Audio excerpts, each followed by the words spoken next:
guards enough here to protect the mint. Yeah, there was at Allison's and Dr. Thornton's, too, but the ghost got them both. I'm glad I ain't in Chandler's shoes. Me too.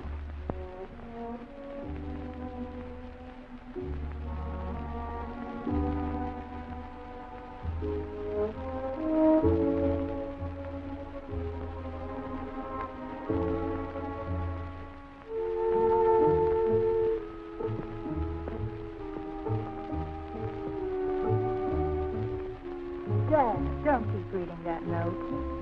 It's probably the last thing I'll ever read.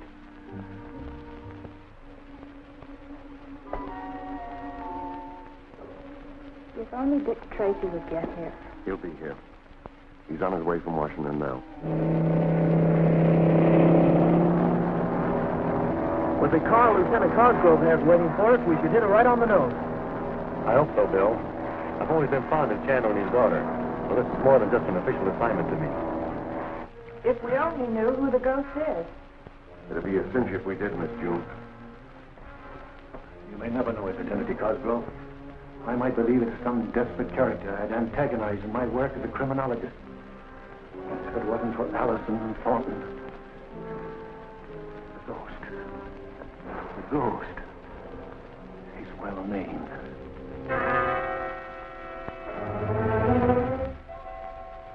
Corey is ready to report on Chandler.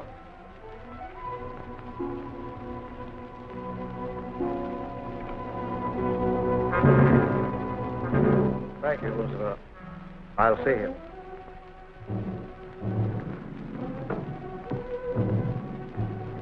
We flew over the Chandler estate to locate the guards. I've given Lucifer a sketch of the ground. I know the place well. I've been there frequently as a member of the secret council. Is the street in front of the house blocked off? No, sir, but there are police at the gate. It doesn't matter. With the ghost, I can go anywhere. Get my car ready. We'll leave at once. I promised Chandler to meet him at noon. Put on the compact disc.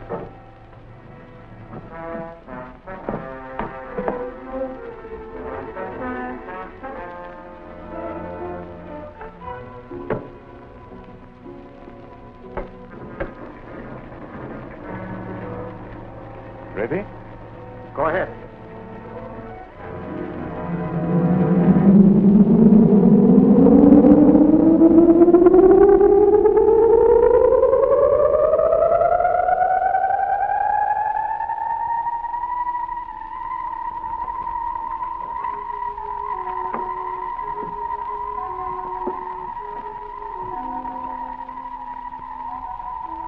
Thank you.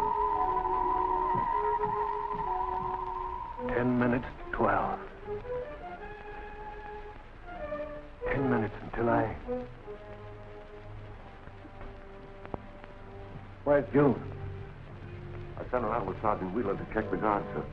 I'm glad she won't be here to meet the ghost.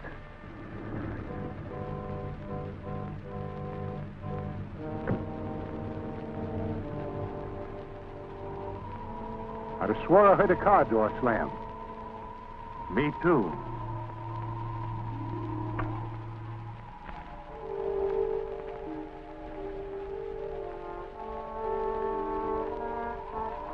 All's quiet.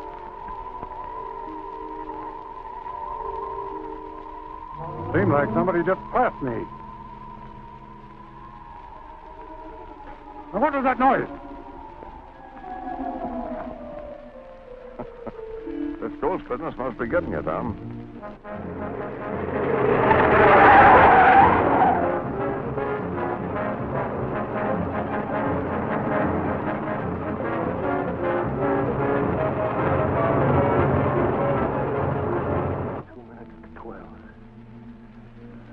You're letting this get you, Mr. Chandler. There won't be any ghost here today. Those doors. Who opened those doors? You stay here.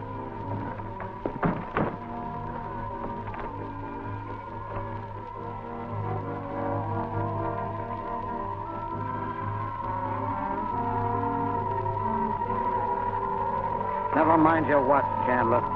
It's 12 o'clock.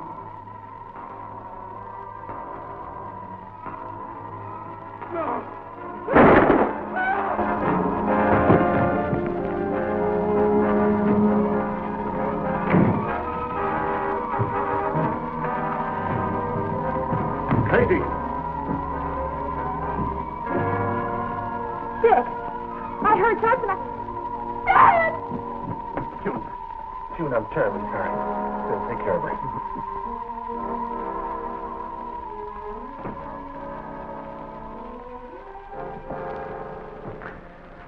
Too late to do anything here, Lieutenant. Search every inch of the grounds, will you? Okay, Dick. Wait a minute. That door was closed when I came in here. That's right. I closed it myself. There may be fingerprints. You better go the other way. Okay.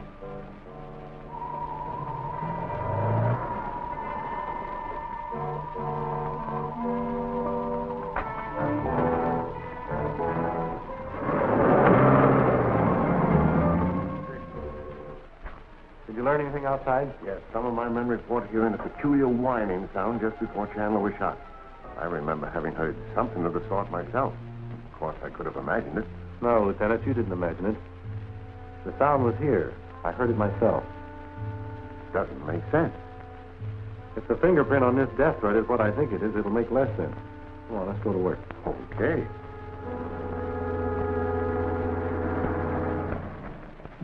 Here are the fingerprints, just as you thought, Dick. The ones on the death note and those found on the door are the same. They're the fingerprints of Rackets Regan. Rackets Regan?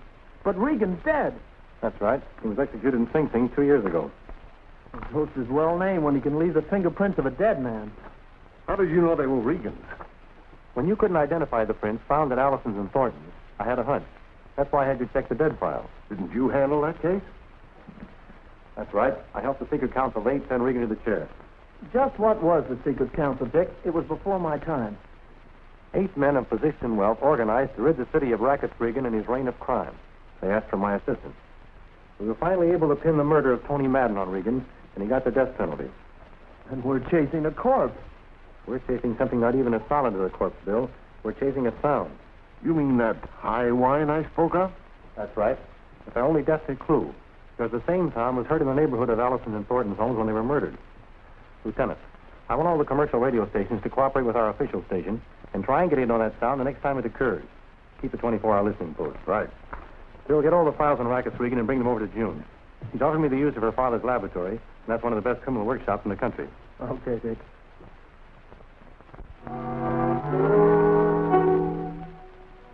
I begin to see your plan. By creating a reign of terror, you can force the city to accept any demands you make. There's more than that. As you know, Rackets Regan was my brother. Until Dick Tracy stepped in, we were able to defy the law because I knew every move the secret council would make. We planned a vast criminal enterprise, a combine we called Crime Incorporated. Now I'm Crime Incorporated. Is Dick Tracy a dangerous adversary? He's clever, I grant him that. But he can't fight an invisible man. Thanks to you, Tracy is harmless. And what's our next move? I'm ready for Martin now. What's the latest you have on him? Here's an article in last month's American Geologist. A famed geologist warns of peril. Dr. Jonathan Martin, noted geologist, has provided officers of the Navy Bureau of Operations and the General Staff of the United States Army with startling information conclusively demonstrating that it would be possible for an enemy to destroy New York. The doctor's information has been surrounded with greatest secrecy.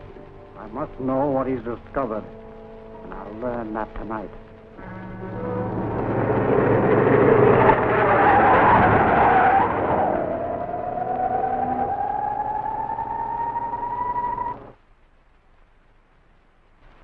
Radio room, headquarters calling Tracy. Radio room, headquarters calling Tracy. This is Tracy. We're getting reception on that sound you wanted triangulated. Yes, where is it? In the neighborhood of the naval base at Rockaway Point. Keep me informed by short wave.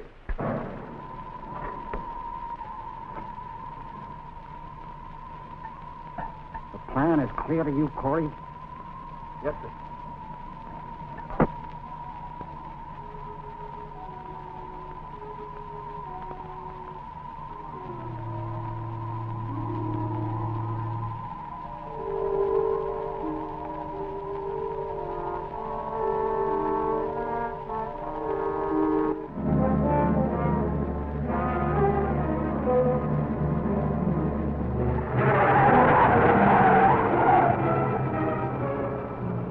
disturbance and halted in the vicinity of the Rockaway Point airbase. Follow through, Bill. Car number 3 reporting. We got the message.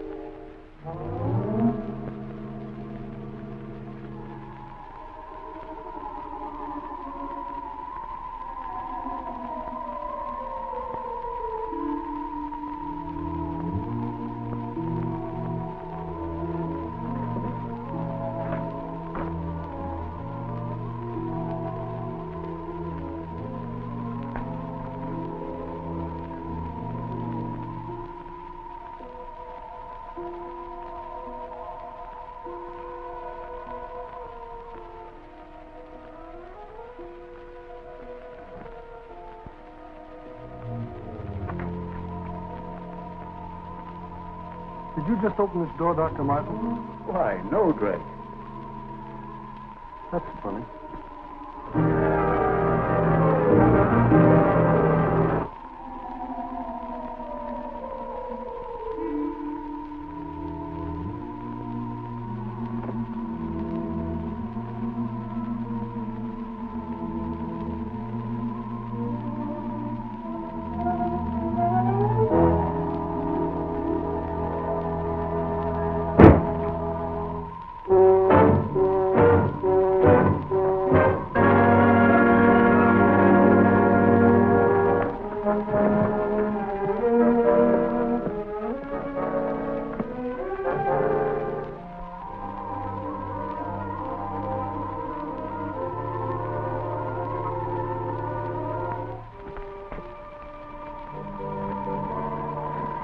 You come with me, Trask.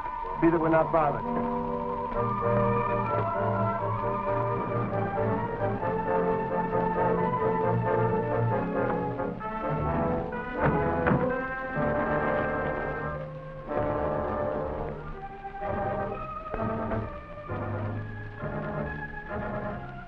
Looks like our hunch is right, Bill. Get inside and cover that part of the building. I'll take care of the man on the roof.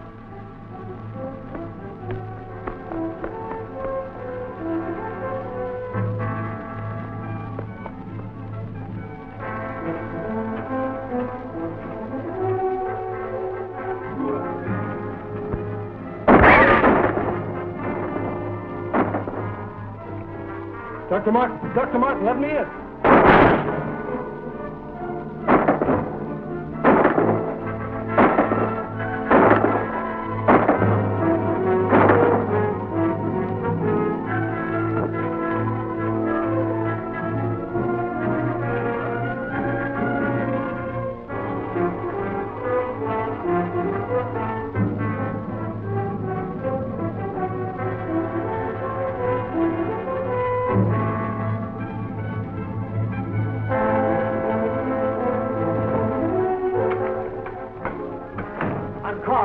What happened? Somebody's trying to get Dr. Martin.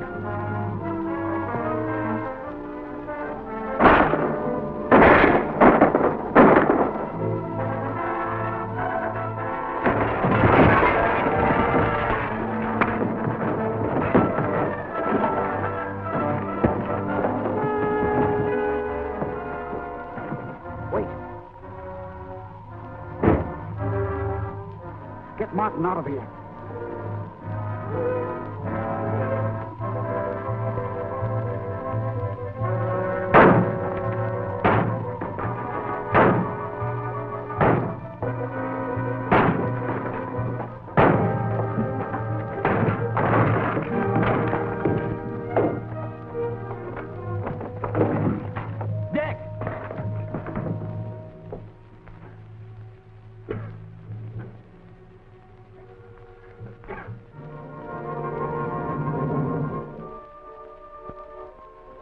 Trent, you are a member of the Secret Council of 8.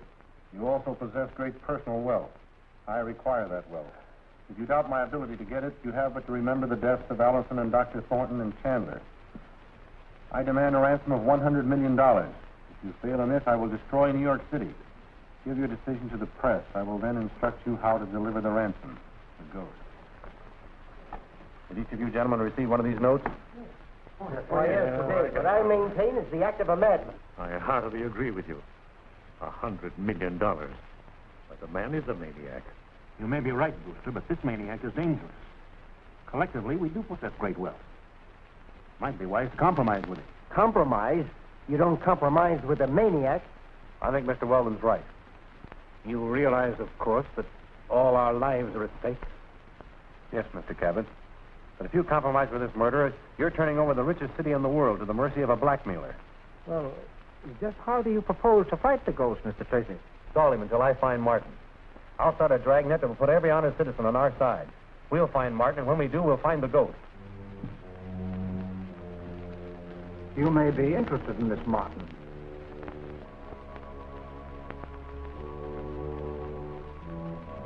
The council is going to do nothing of the kind.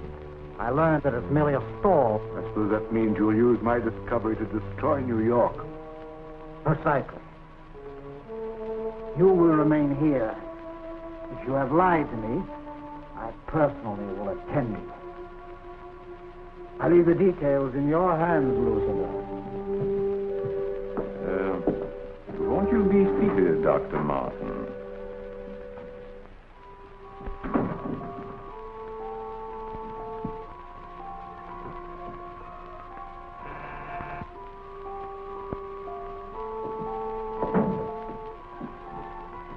Dr. Martin is in your charge. He's not to leave this room.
Number, please.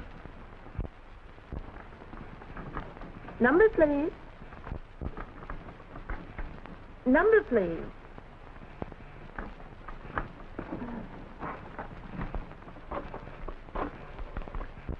Service on 18.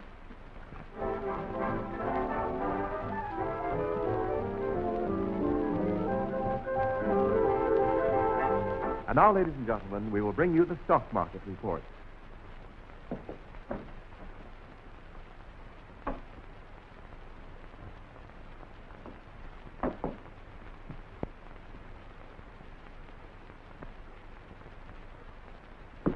You got troubles, honey? Yeah, Sterling 9289 is out of order. Look at it flashing.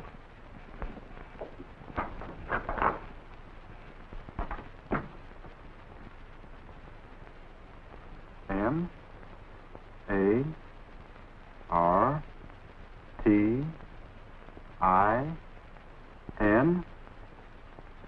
Martin! Clear me through to the police. And get the listing of that phone. 321 Front Street. Don't interfere with that line. Stand by until you hear from me. Yes? Yes, Lieutenant. Maybe a plant, but it sounds great to me. Good. We'll meet you there. And bring enough men and some tear gas, and we'll crack that place wide open.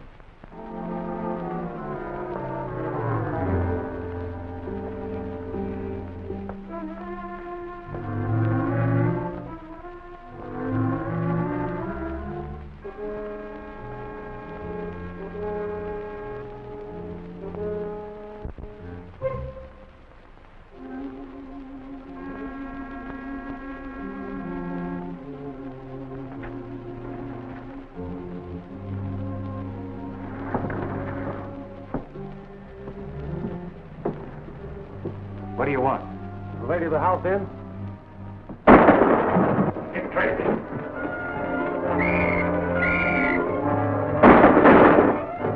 Ghost doesn't want anything to happen to you. Come on.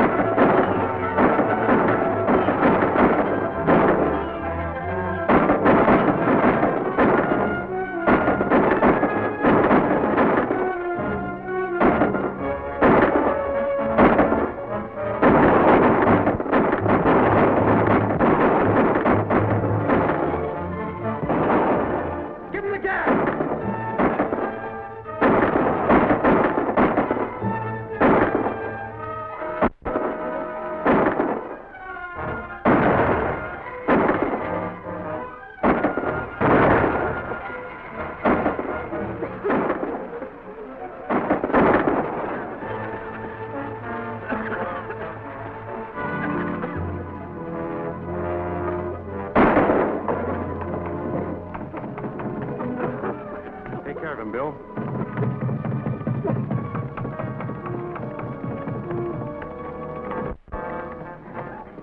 Dr. Martin, I'm Dick Tracy. Yes, I know. Let me get some air.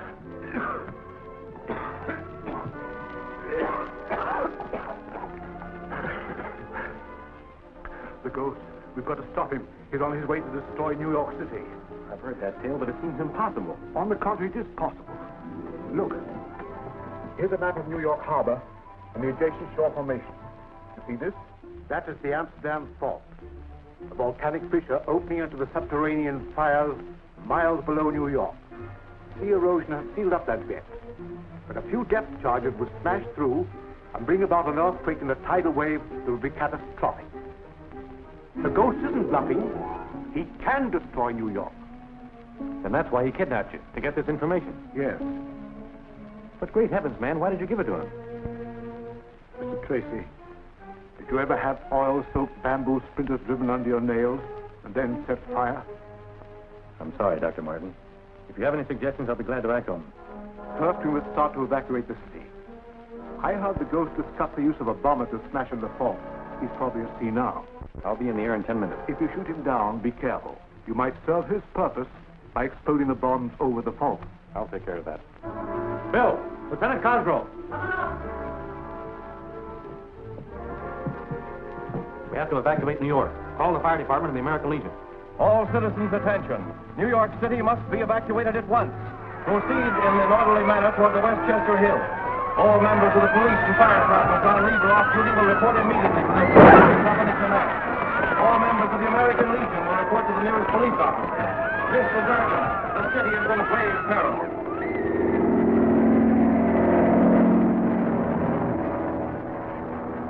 If this map is correct, I can start dropping these bombs.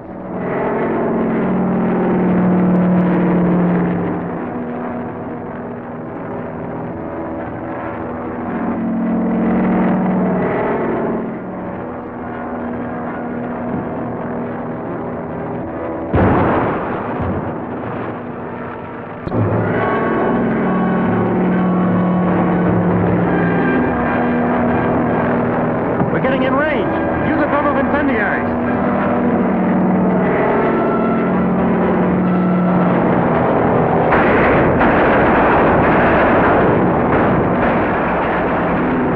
I'm going to set her down.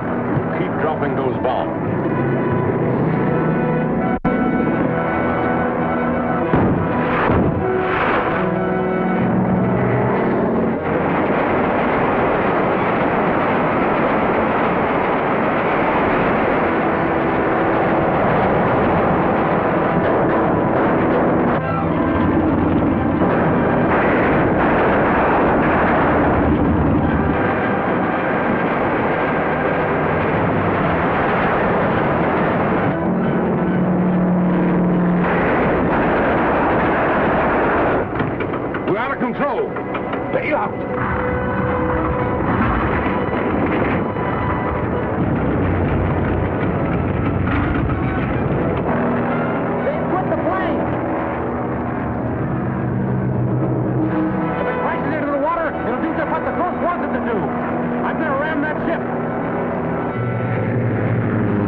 Gosh, Dick, if you hadn't crashed that plane before it hit the water, there wouldn't be anything left. Look!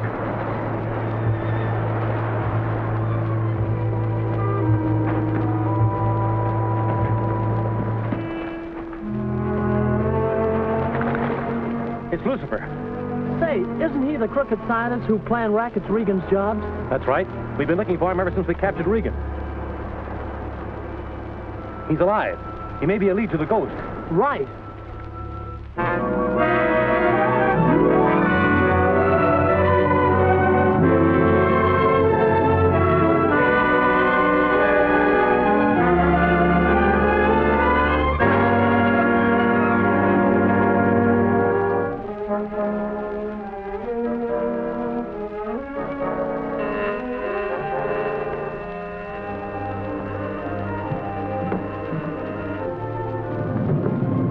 They nabbed Lucifer. Booked him at the 9th Precinct Jail.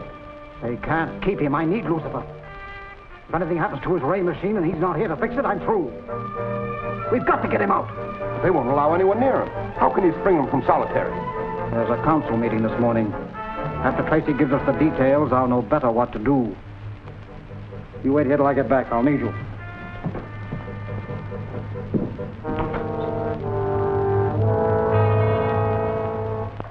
Are you convinced that this Lucifer is working with the ghost? Definitely. He's the one who dropped the bombs that caused the tidal wave. Besides, the ghost leaves Rackets Regan's fingerprints. He must be one of the old organizations. Lucifer was Regan's brain. Has he given you any information? He claims he can't remember anything. Do you believe him? He may be suffering from mental shock. It's a case for Dr. Metzikoff, our psychiatrist. I'll have him examine Lucifer today. Then you'll give us a report on the doctor's findings? As soon as I receive one. Good day, gentlemen. Good day. June, will you get Dr. Metzikoff on the telephone for me, please? Certainly.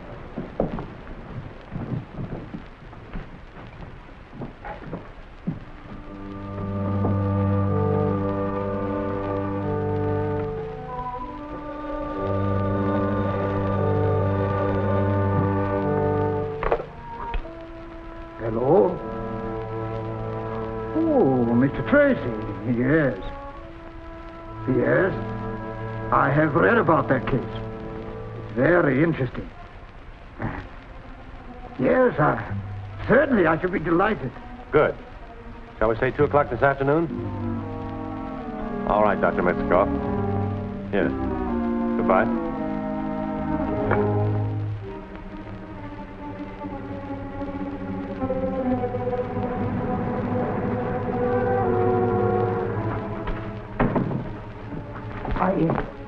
I am Dr. Metzikoff. Why, yes, Doctor. We've been expecting you. Riley, show Dr. Metzikoff to Lucifer's cell. Yes, sir. This way, Doctor.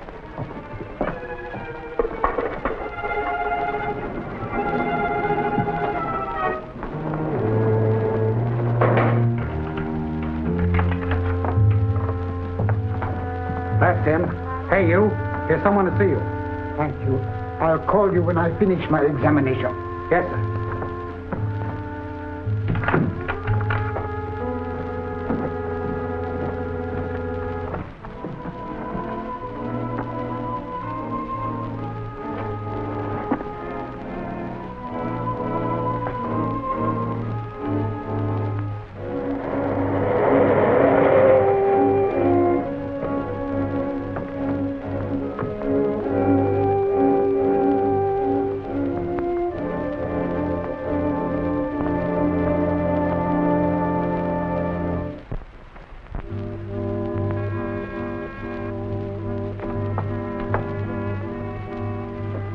Dr. Metzikoff in. I'm Dick Tracy. Oh, yes. Mr. Tracy, the doctor had to go out on an emergency call. He wanted you to come in and wait. Thank you.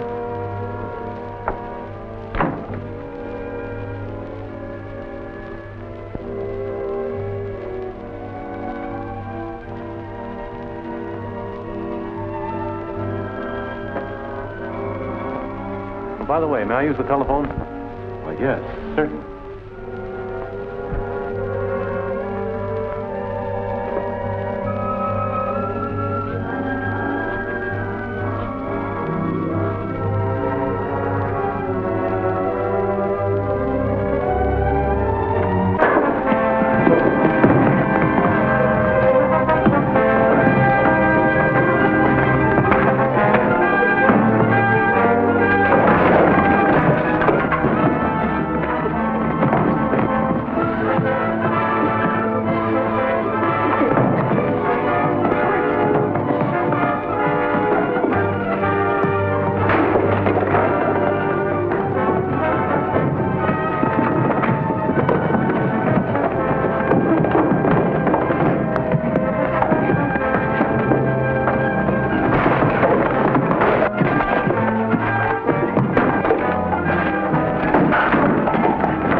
give my report to Mr. Tracy. Goodbye. Goodbye, Doctor.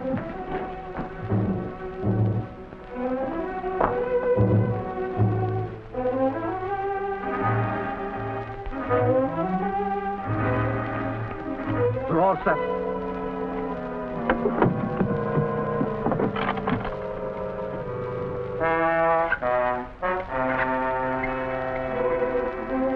Hello, Lieutenant. Dick Tracy. Have you let anyone in to see Lucifer? Why, Dr. Metzikoff is just here to examine him. That man's an imposter. Is he still there? No, he's gone. Then search Lucifer and throw a guard around his cell. I'll be right down. Yes, sir. Riley, the doctor was a phony. Frisk Lucifer, don't let him out of your sight for a second. Yes, sir.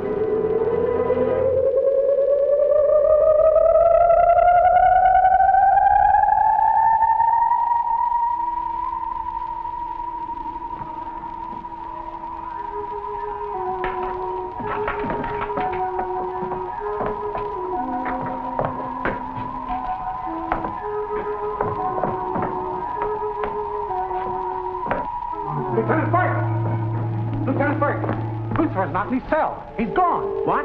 He couldn't possibly come through this gate. He must be in a cell block. Search every cell. Yes, sir. They're looking for him. Yes, and he'd better hurry. These tubes will burn out soon.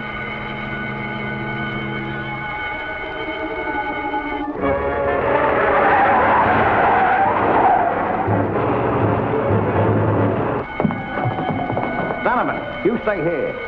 You two go outside and watch the front doors.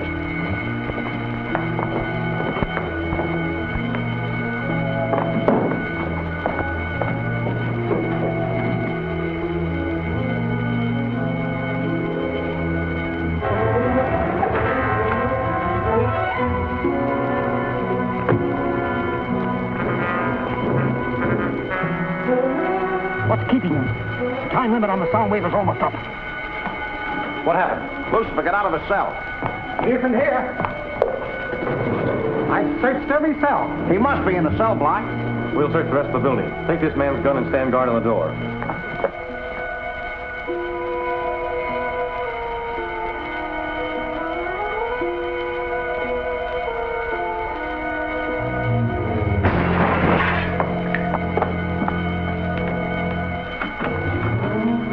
What was that? Something was thrown through this window, but there's no one on the outside. Let's take a look around and see if we can find anything.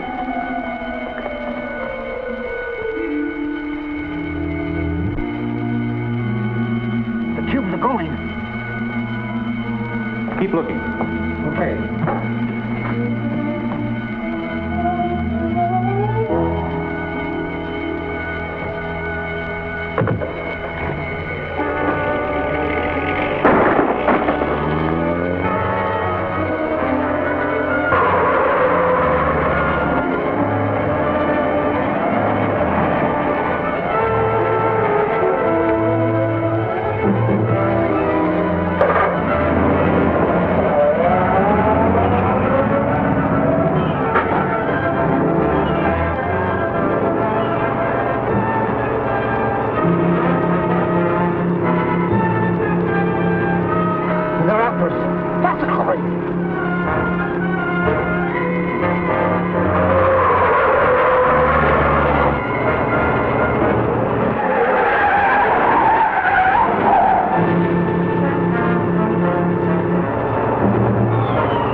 with Lucifer at large, we can expect the ghost to resume his attacks on every member of this council. You're convinced that this maniac is determined on revenge because of the execution of Rackett's Regan? Everything points that way, Mr. Brewster. It seems to me there should be some way to protect us. We're doing everything possible, Mr. Morton. With Mr. Tracy on the job, we should be safe. Thank you, Mr. Cabot. You will be if you'll give us your complete cooperation. I request that none of you make any important business moves without advising me. In this manner, I'll be able to take steps to protect you. But, Mr. Tracy, I've just completed a contract for special tools and dies calling for immediate delivery in Canada. I'll arrange for some men to guard the shipment. But it's being loaded aboard a train at this moment. Over what lines is it being routed? But to tell you that, I'd have to check with the shipping schedule, and that's in the office safe. I see. I'm sorry, gentlemen, but you'll have to excuse me. Yes, if we've finished our business, I move that we adjourn. I agree with that. Yes, of course. Mr. Trent, would you mind waiting a moment? Mr. Tracy, I don't wish to appear unreasonable, but I'm due at an important meeting in regard to the shipment I mentioned. The sum of money involved is large, and if we don't make delivery within the stipulated time, I'll be ruined. I realize the emergency, but would you mind telephoning your secretary to permit me to see the shipping schedule? All right, I'll phone her. Thanks. I'll notify my men.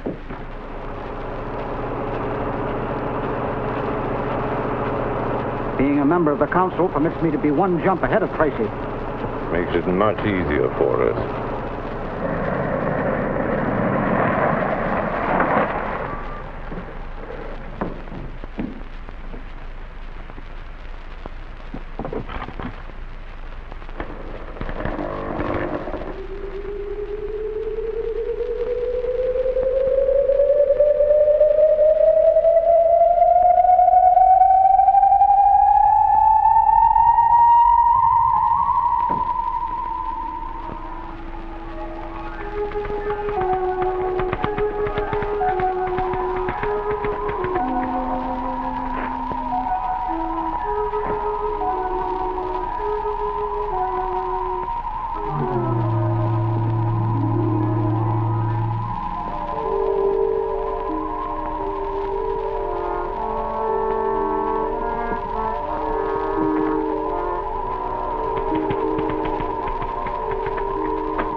But, Mr. Tracy, no one could possibly remove that schedule without my having known it. Do you remember anything unusual happening? Of sound, perhaps? Well, now that you mention it, I did hear a peculiar sound. Do you know where the machinery is being loaded? At the Union Freight Depot. Would you call the freight manager for me, please? Yes, sir. Red Mountain Junction is the best place to attack. Corey can take some men and pass cars and cut over this mountain road. By doing that, we should arrive well in advance of the train. Get in the car, Bill. We're leaving for Red Mountain Junction.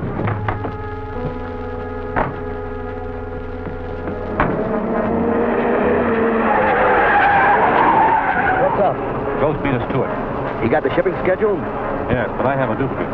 Red Mountain Junction's an isolated siding. We can catch the train there. Red Mountain Junction it is. We've got the train crew locked up in a boxcar, and the train's ready to go. We'll put this man with him and pull down the line a couple of miles. Who's that?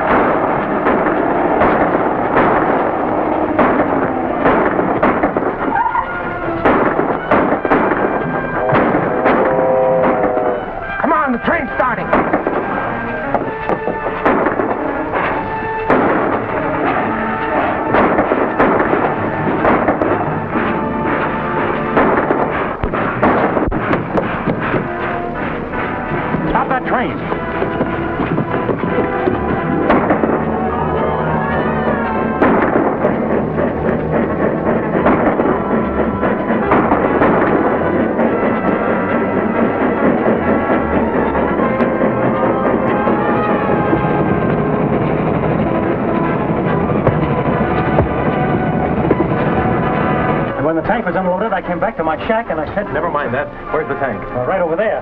Belongs to the Army. I know, but I gotta borrow it. You notify the proper authorities. Yeah.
Machinery is to be loaded on a ship at Lakeview Harbor. We've got to get it this time. It's our last chance. Your men will get it all right. It'll be easy to do while the ship is being inspected at the canal locks. Yes, our plan should work. But they'll have to be careful. Tracy has flown down to the canal to watch the ship himself.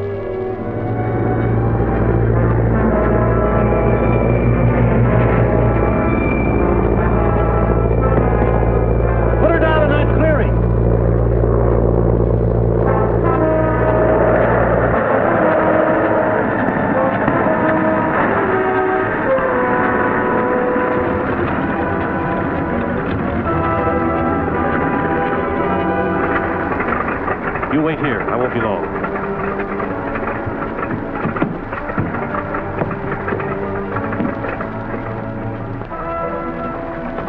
Hello, Tracy. Glad to see you, Captain. The orders have been carried out. The only traffic in the harbor is our patrol boats. Have they all reported? We're waiting to hear from the last one. As soon as we do, we'll clear the freighters through the locks. Fine. That may be them reporting now. Canal Patrol, Captain. Yes, Davis. What's that? Your boat was attacked. They grabbed us as soon as we landed at Halfway Island. Yeah, I managed to get away. He says they took the guard's uniform.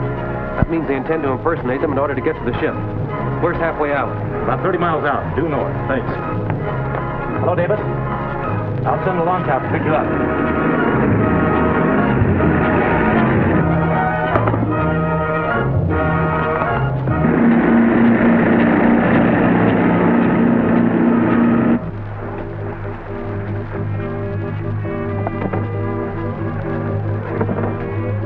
We got enough explosives here to blow the Empire State Building into the Atlantic. Bring the dummies.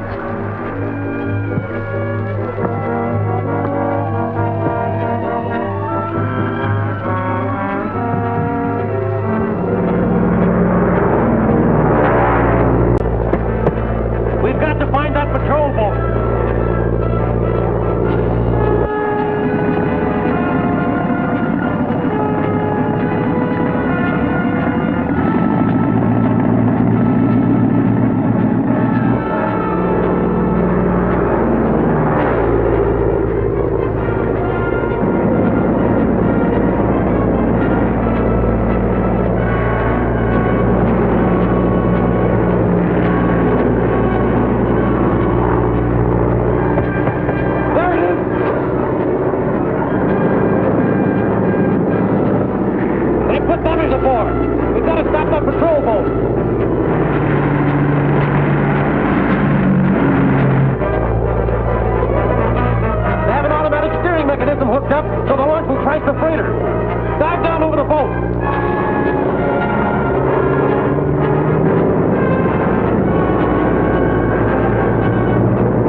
This is the man who phoned in the alarm.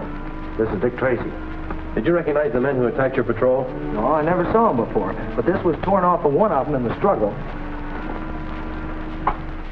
TSM 472. TSM. Trent Steel Mill. I think you've got it, Bill. Trent's Machinery, Trent Shipment, and Trent Steel Mill.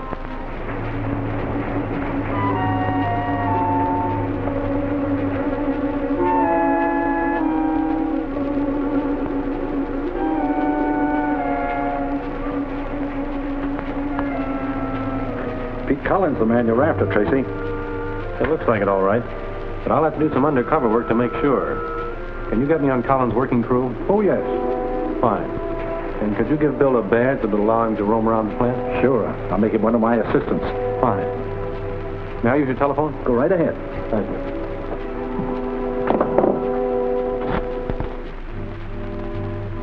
Well, if there's no further business to discuss,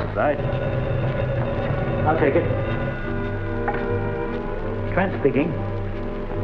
Well, I'm glad you called, Tracy. We've been waiting for you. What's that? You found a clue to the ghost. Well, how soon will you be over? Oh, you won't be able to see us today. I see. what clue did he find? He says he prefers to keep it to himself until he's able to follow it through. That's nonsense. Should know in order to be able to protect ourselves. I don't like this at all. Neither do I. But I've wasted enough time today. I have business to attend to. So have I. Right. I'm sure Mr. Tracy has good reasons for handling it this way. Good day, Miss Chandler.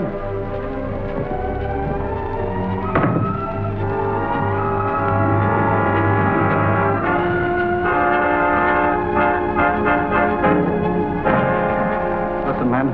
At the council meeting, I learned that Tracy picked up a clue when he stopped us from getting those precision tools. What kind of a clue? I don't know. What men did you use, Corey? 4 of our key men. Get in touch with them right away and warn them to be on the lookout for Tracy.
new in the racket, ain't you? Not exactly. Pretty fancy for a steel mill worker. We use bandanas around here. You don't look like a steel man to me. What's the difference as long as I do my work? Well, I don't want any guy put in my gang without me picking him out. Hey, Collins, the boss is on the phone. He wants to talk to you. Okay. If that pile ain't move when I get back, I'll bend a shovel over your head.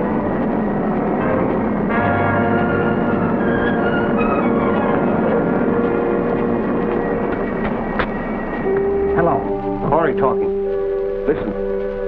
Tracy picked up a clue when he spiked our plan to destroy those precision tools. Maybe he found the badge I lost. That must be it. There was a new man put in my gang this morning.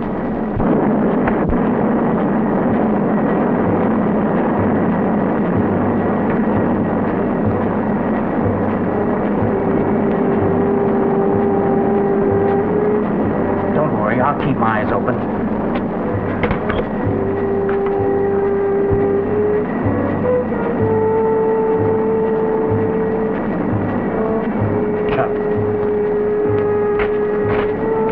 Leaving the fountain? Yeah. Get rid of him. Do you mean you want me to draw you a picture?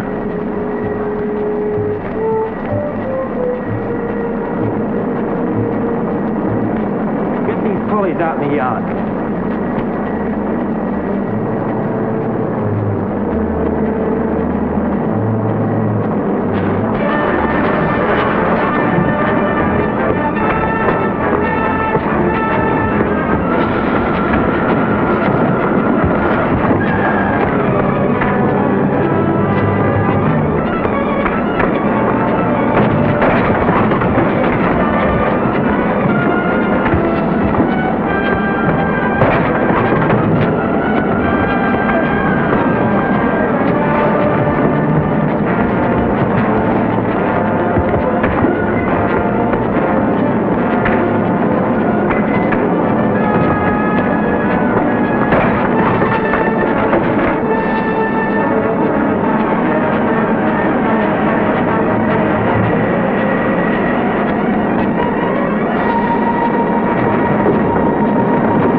You should have believed my warning when I told you you couldn't get away, Trent. The ghost.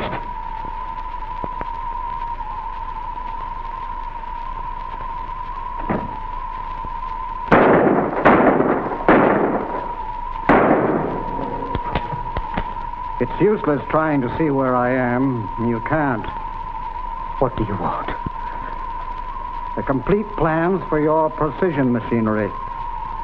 Come on, where are they? It's taken most of my money and many years of hard work to perfect that machinery.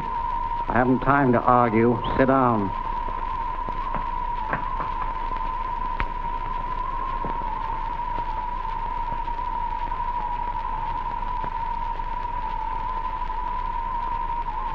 You have 2 minutes to produce those plans.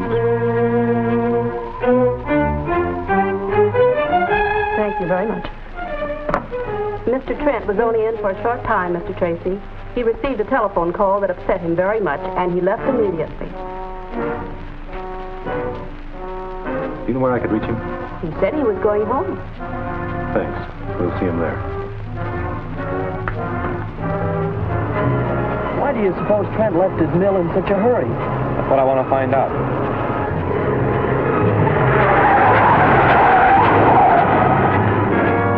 It won't be long until the ray exhausts itself and the ghost becomes visible.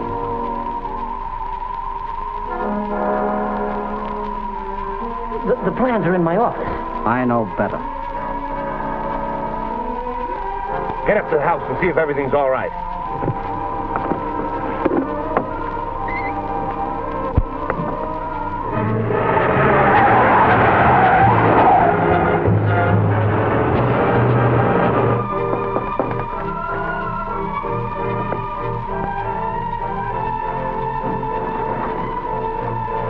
Come right in.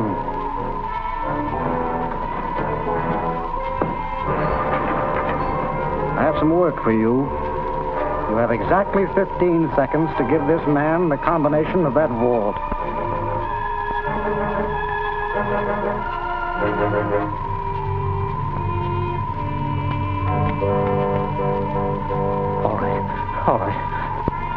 All right.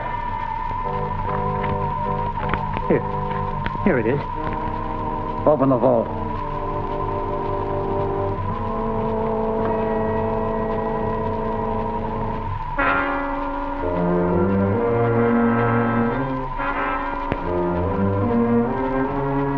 Now we'll get those plans.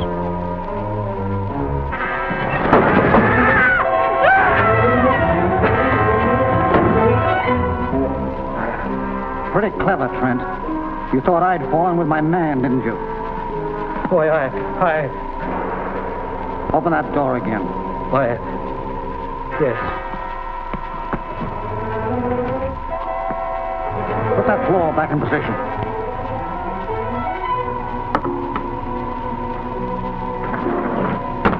What's that other lever for? When that's turned, it prevents the trapdoor from falling. Set it. Go ahead. I'll be right behind you.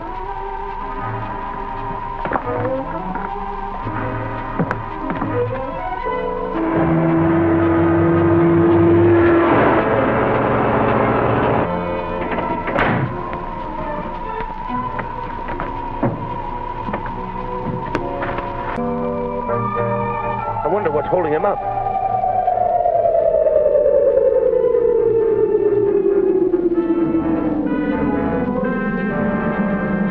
Why, you...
Trent evidently had this trap fixed to keep the vault from being robbed. But it didn't work out right. It didn't do Trent any good. That explodes any idea we might have had that Trent was the ghost. Yeah. This job was done by the ghost himself. That's Rackus Regan's fingerprint. Wait a minute, Bill. Don't touch anything now. We'll call Trent's secretary.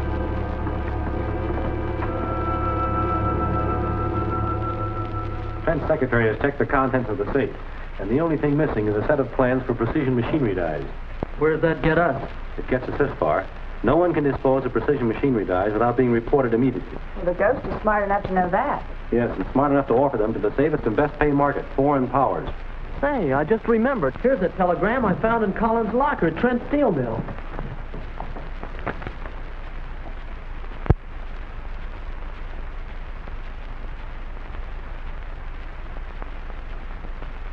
It fits in, doesn't it? Draga is a well-known foreign agent.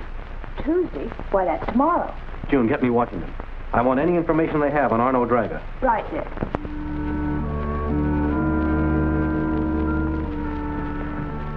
I have made arrangements for contacting Draga. Trask will handle it. I see. Are we going out to the ship now? I am. I don't want to take the plans there until I'm sure of Draga. You and Corey follow me later. If there's anything suspicious about Draga, I'll radio you in the car. Very well.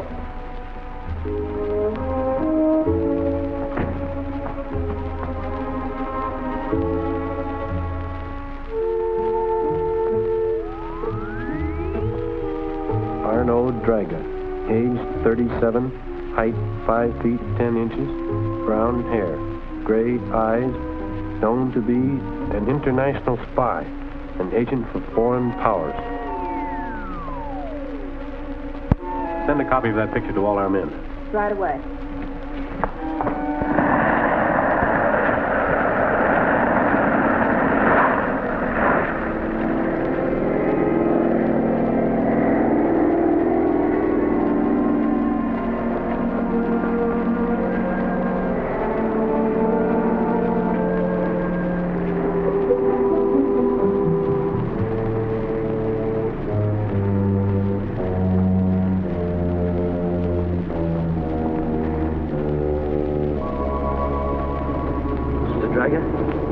I'm from the Vacation Travel Bureau. You come with me?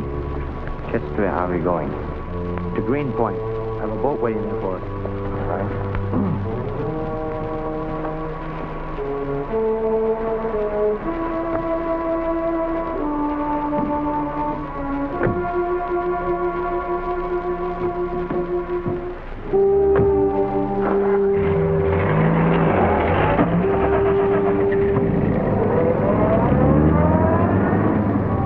Calling Tracy.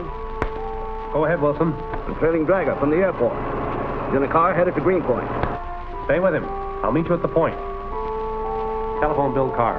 Tell him to pick up Cosgrove and wait here for orders. All right, Dick.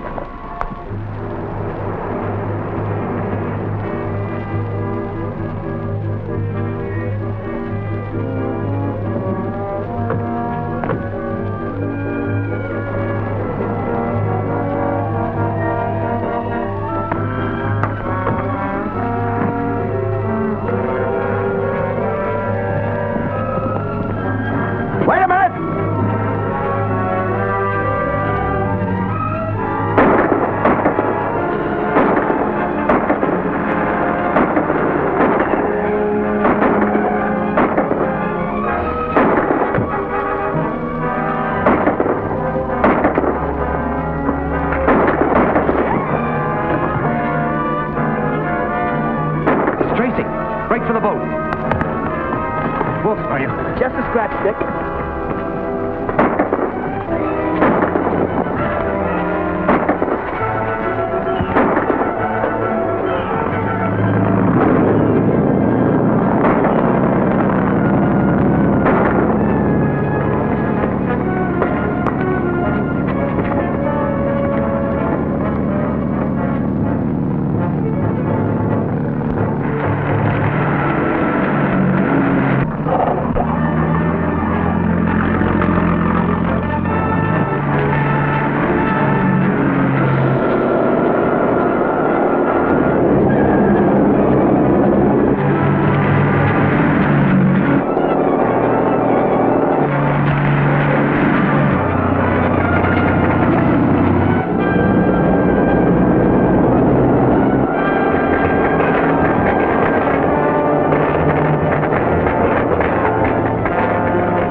They got away.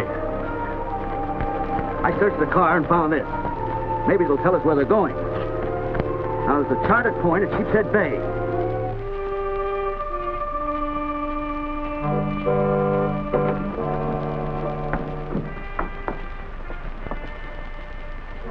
You'll pardon me for remaining masked. My identity is known only to my closest associates. I am only interested for the plans for my government. Do you have them here? They'll be here shortly. This affair is badly managed. I already have been put in danger of my life. Now I'm here with the cash, but you haven't kept your part of the bargain. I assure you, Mr. Drager, the bargain will be kept. The man bringing the plans must have been delayed, but he should be here any minute now. Sit down, Mr. Drager.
Stay here. I'll warn them.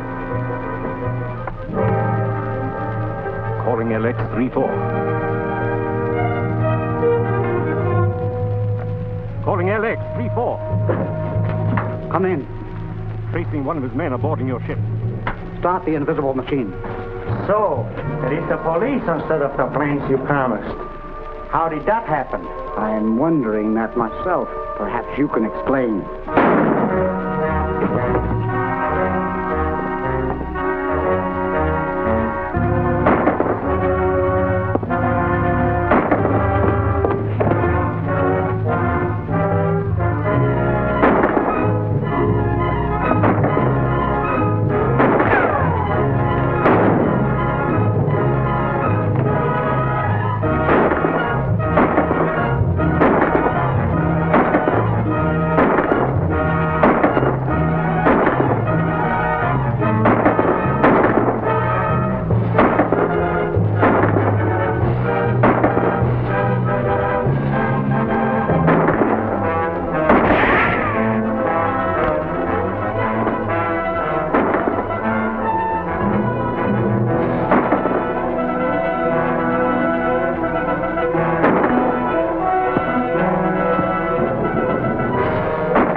What's wrong?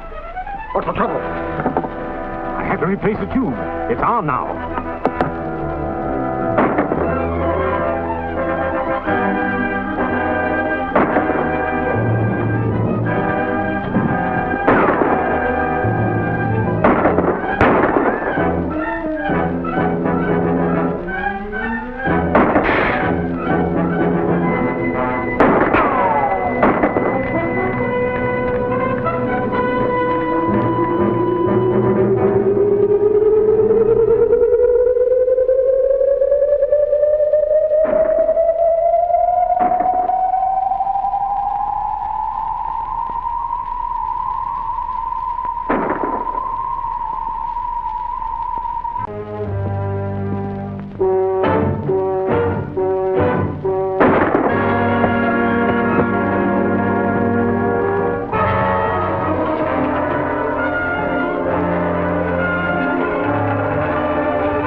got you. Ghost. He's in... Jim.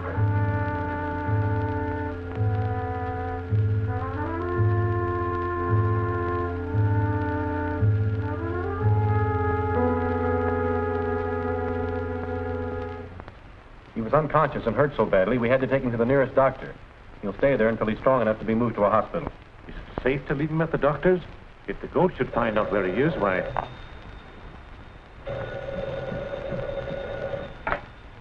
Hello.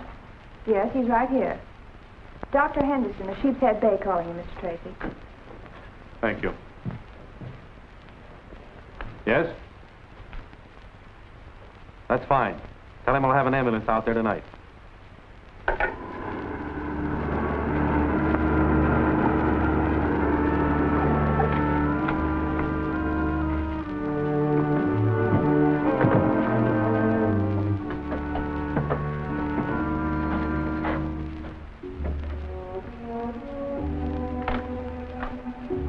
Doctor? Hello, Mr. Tracy. Well, your man got away all right. What do you mean, got away? Why, in the ambulance, of course. They picked him up about 10 minutes ago. The ambulance hasn't come yet. It's following us out. Why, there must be some mistake. The ambulance came here. There was an armed guard with the driver who said that Mr. Tracy had told them to pick up Wilson. I don't understand. I think I do. Which way did that ambulance go? Why, east. Come on, Bill.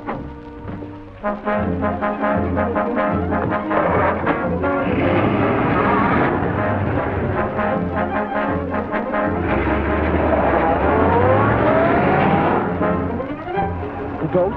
It sure looks like it. How did he know I was sending an ambulance tonight?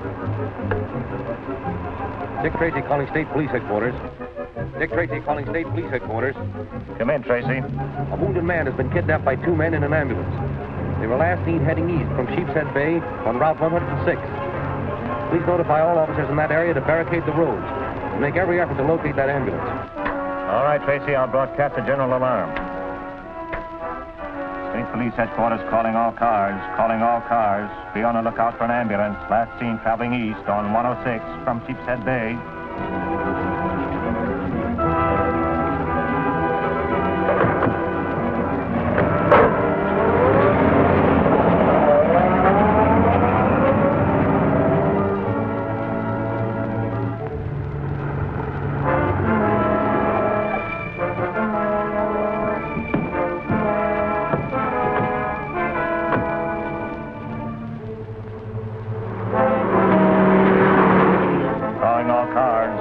Lookout for an ambulance traveling east on 106. Hold occupants and notify headquarters immediately. They'll have to block the road on us. Call the boss and tell him we need help. Right. Calling QR-23. This is QR-14. Calling QR-23. Calling QR-23. QR-23 answering. Come in, QR-14.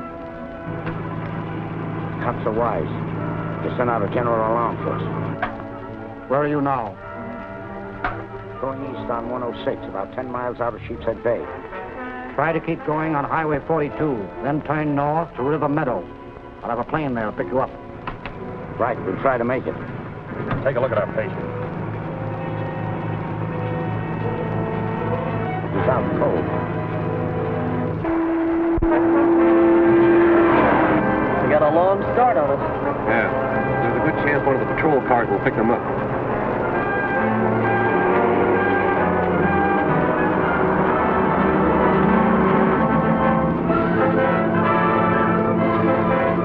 Highway Patrol.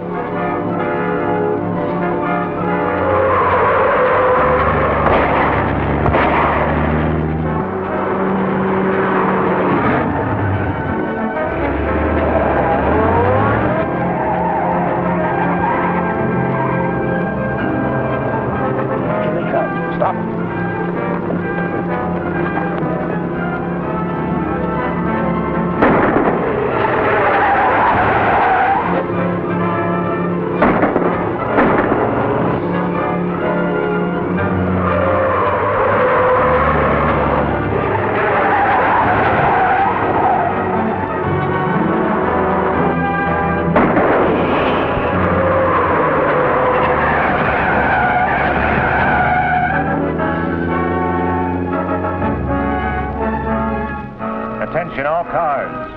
Radio bulletin. The ambulance just escaped from a police car. Turned off 106 and went north on 42. It is now headed north on Highway 42.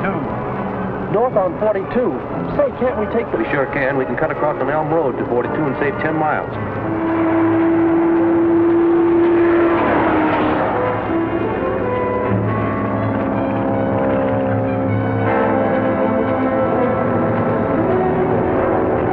Calling QR 14. QR 19. Calling QR 14. Okay, QR 19, come in. Where are you now? Going north on 42, about 8 miles from the meadows. All right, we'll be there to pick you up. Right.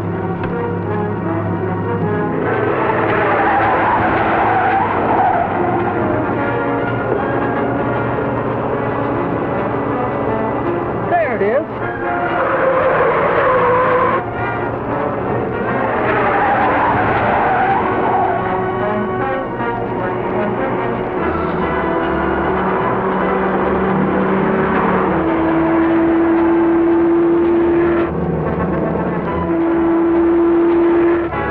Another one, close. Get them back.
south, but it ought to stop those grenades.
must be in that direction.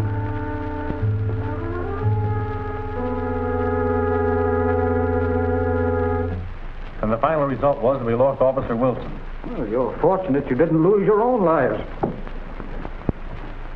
Sorry to be so late, gentlemen. Mr. Tracy was telling us of a ghost's attempt to kill him.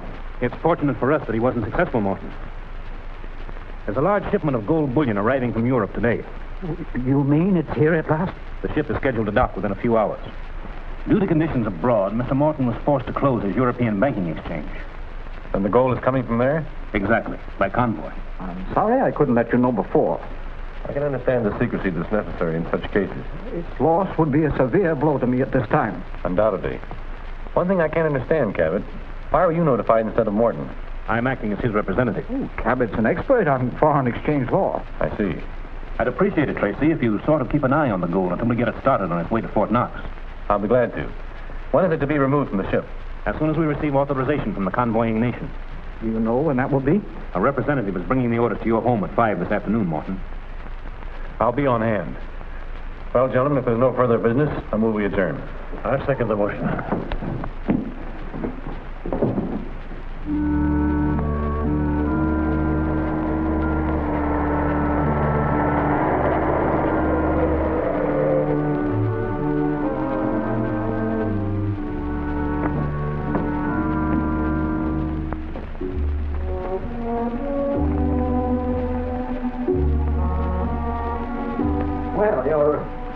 You're a little ahead of time, Commander. I tried to reach Cabot to tell him that our sailing orders had been moved up, but he'd already left. Oh, well, that's too bad. If you don't care to wait, I'll take the papers. I'm sorry, Mr. Morton, but Cabot's the only one who can acknowledge receipt for them. Oh, well, I didn't know. If you make yourself comfortable in the library, as soon as I get into some clothes, I'll join you. Thank you.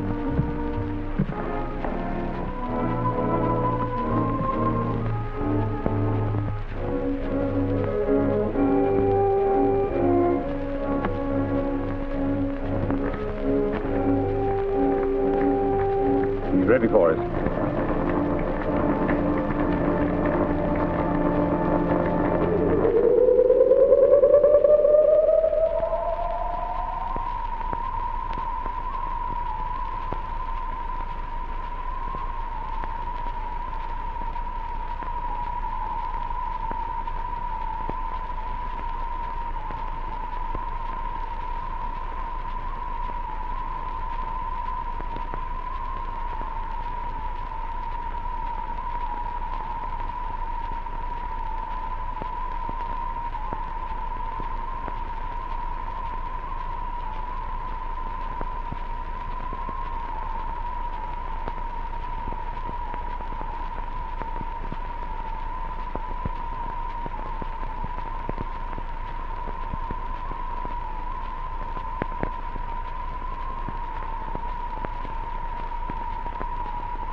I'll thank you to hand me that briefcase, Commander Hawes.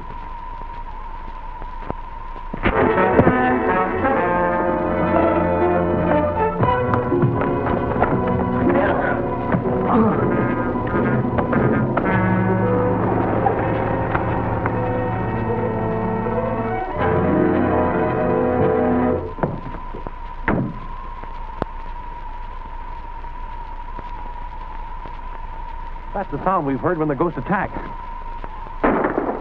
That shot came from the house. Cover the side and rear.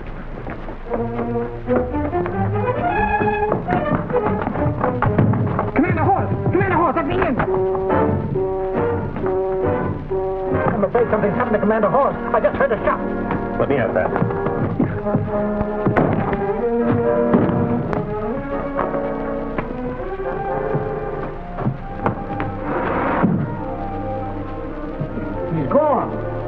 I can't understand it. I just left Horace here. And now... From the looks of the room, there must have been a lot of noise. Didn't you hear it?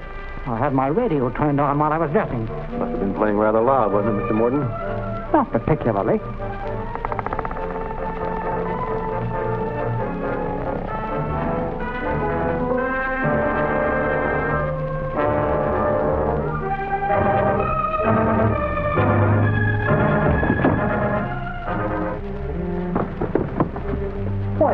There's a horse.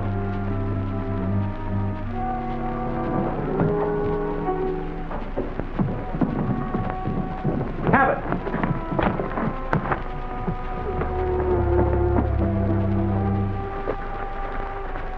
Where'd you find him? Lying unconscious under some shrubbery at the side of the house. What happened to you? I was walking across the lawn toward the house when something struck me on the back of the head. That's all I remember. Who's that? The man you were to meet. Horse had a briefcase with him, but it's nowhere about. And whatever authorization papers he had are gone. I can get another set within 24 hours. I'll attend to it at once.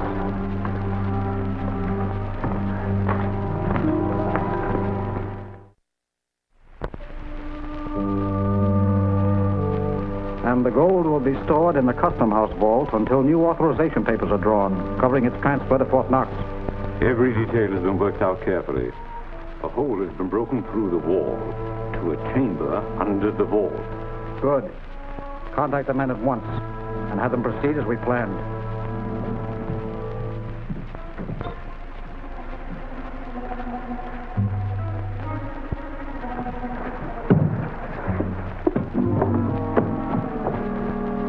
Everything's set. Next stand by in the wheelhouse. Okay, let's go.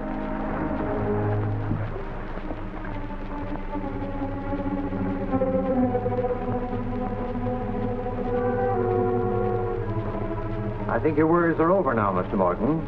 Well, I hope so. Have you taken any precautions to make sure nothing happens to the gold? Guards are placed outside around the building. Bill cars and a Coast Guard cutter patrolling the harbor. And the inspector will be right on the job here. You seem to have covered every angle, Tracy. I don't think anything's going to happen. I'm quite sure of that. I suppose we may as well go. If you want me for anything, I'll be right outside.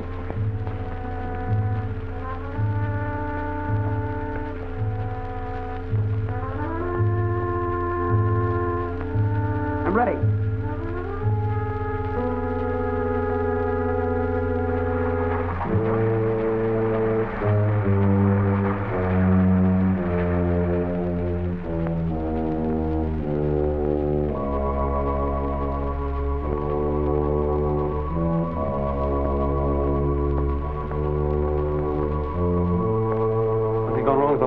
Looks that way. How long have they been acting this way? Oh, about an hour. Started right after you went out. Aren't there two lines of juice running into this building? Yes, one for lights and one for power. That's what I thought. The only time lights flicker this way is when there's a heavy drain on the system. I'll be ready for the crowbar in a minute. It seems to burn steadily now. Whatever's causing it has stopped operating. There they go again. Somebody's cutting in on the lighting circuit. Let's take a look inside this vault. Yeah.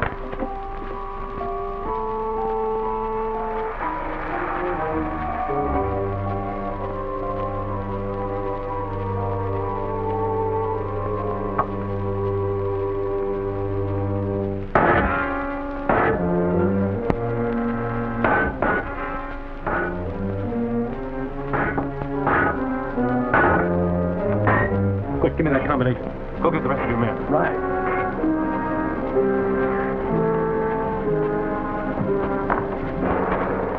We'll pass the bars down to you. Give me a lift.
There's been an attempt on the customs house vault. Full speed ahead.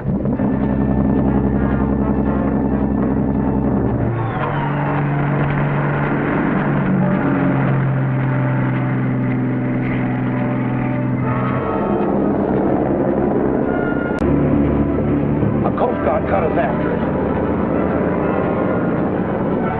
Get me the rifle.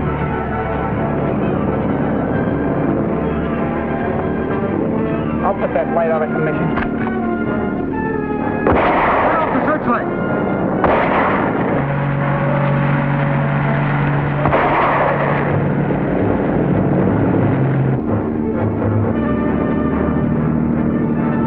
We're in luck. We're heading into a fog bank. I can't see him anymore, Captain. This fog may lift any minute.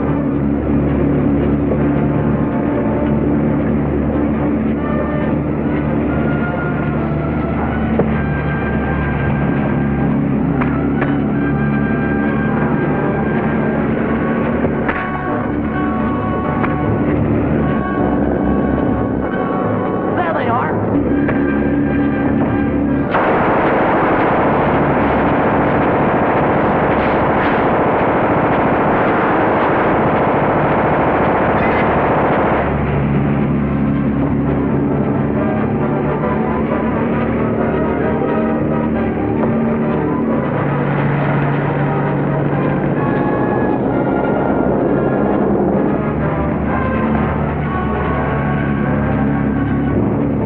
Fire low and try to cripple the boat.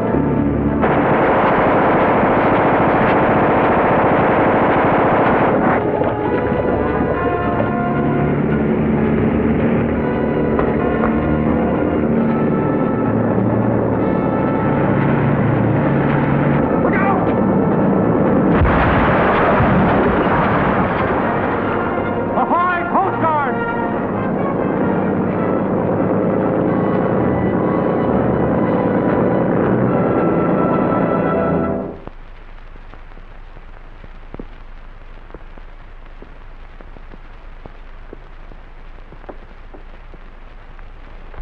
You know, Dick, only the secret council knew about Morton's gold shipment. Which one could have been behind this theft? If I can find that out, I'll break this case. It was the ghost who killed the ship's commander and sold the authorization to remove the gold. Do you think there'll be another attempt to steal it? Yes, I do. Unless you arrest Cabot. His alibi that he was knocked out on Morton's front lawn while the murder was being done inside is fishy enough to convict him. Well, why should he go to all that trouble? As Morton's lawyer handling the transfer of the gold, he had free access to it. He couldn't just walk in and take it. He had to take a roundabout way to cast suspicion away from himself. And that's my theory. Theories won't convict the ghost, Bill. But if your hunch is correct, I think I know a way to nab him. Get Cabot on the phone.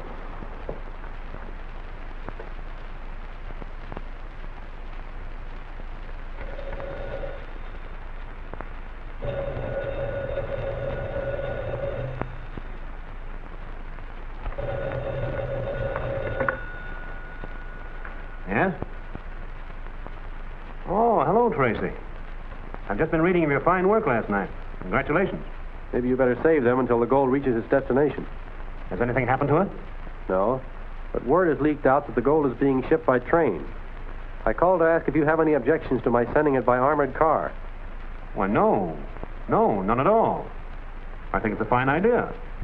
I'll cancel the train reservation. No, let it stand. If the ghost is busy attacking the train, we should get the gold through safely. Of course. But I'll be worried until I hear of its safe arrival. Right. Goodbye. That's certainly handing it to him on a silver platter. That's just what I wanted to do.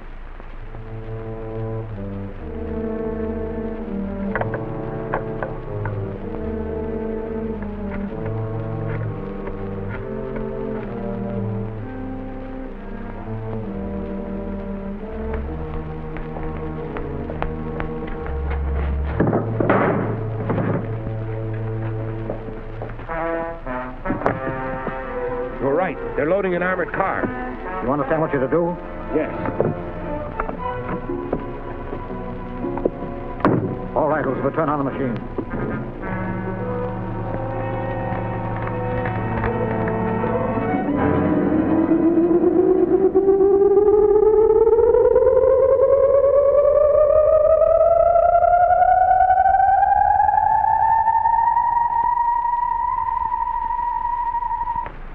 This is all of it.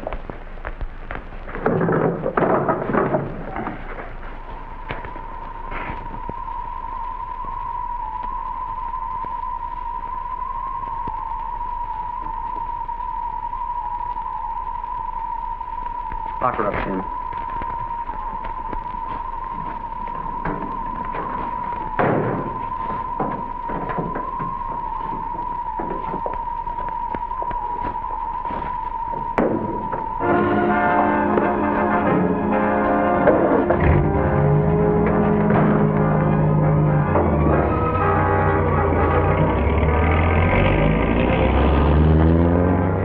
Here it comes.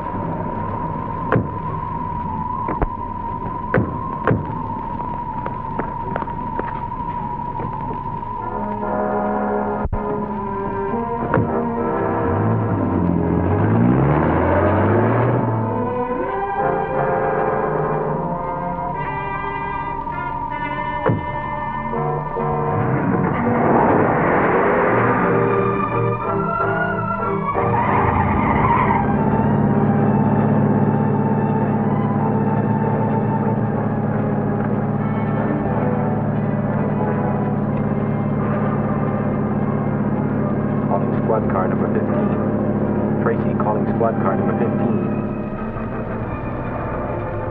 Tracy calling squad car number 15. Bill car number 15. Go ahead, Dick. Where are you now? They're hijacking the truck. I'm on Highway 105, heading east, away from Route 14. All right, we'll be coming. Keep in touch. Go ahead, Lieutenant.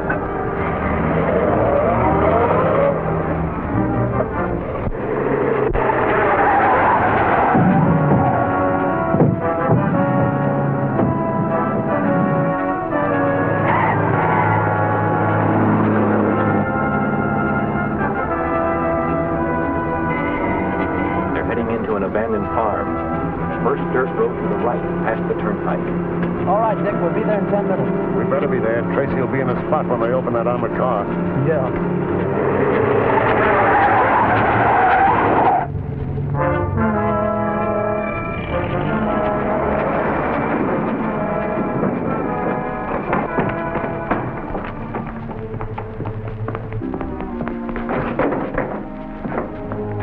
All right, boys.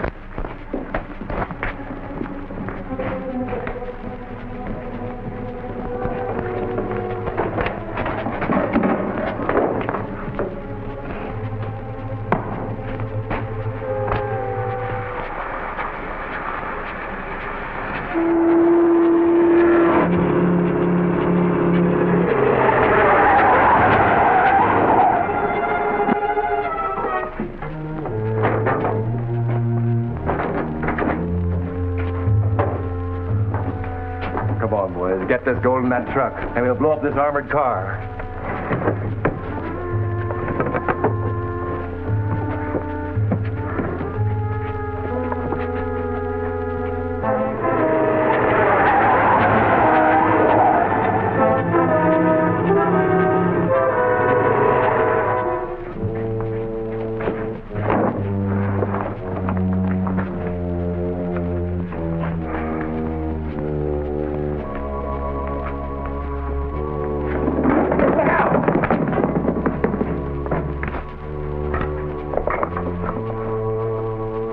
Gold, it's lead.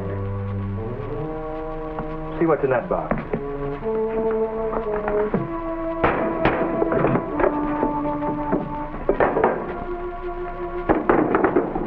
I've got to talk to the ghost.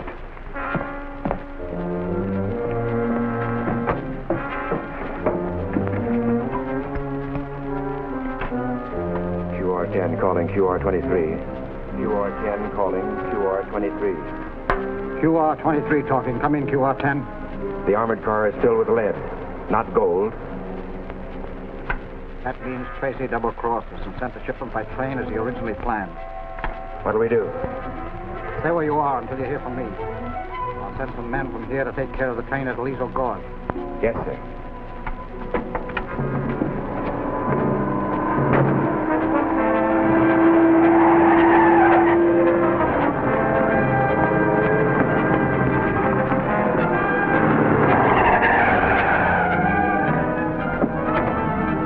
Get under cover.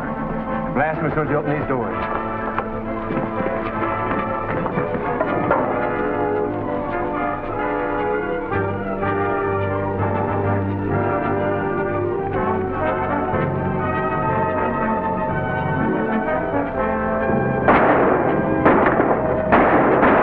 Take cover!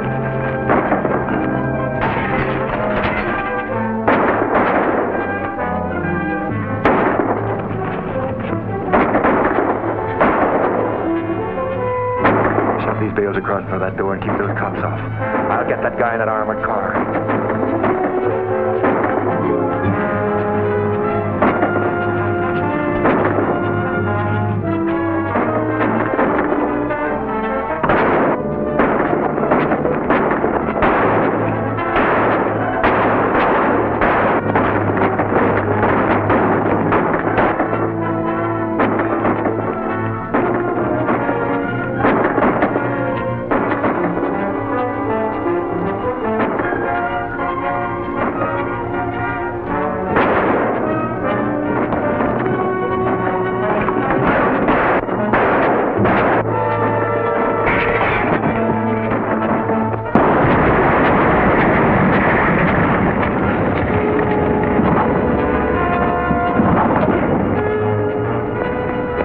Dick, are you all right? Yeah. We gotta work fast. Where's the car? Right over here. You'll have to get it to Central Airport in a hurry. The ghost men are sent direct to train at Aliso Gorge. Cosgrove, you stay here and take charge until we get back. Right.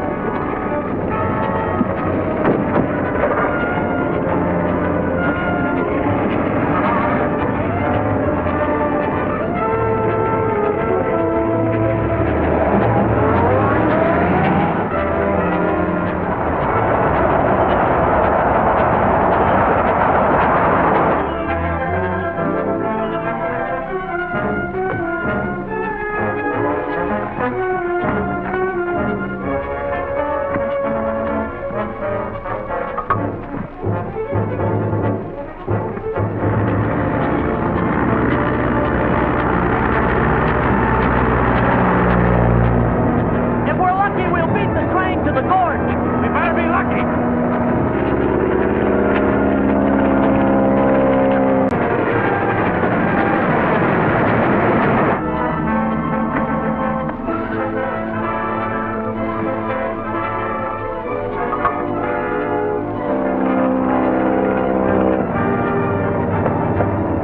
There she is. Get even with him.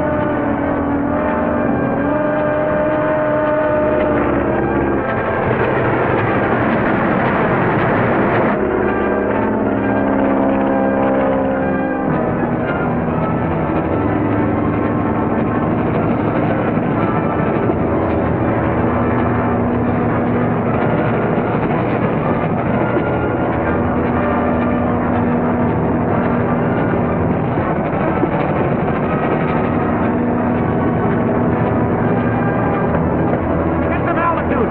I'll make them stop.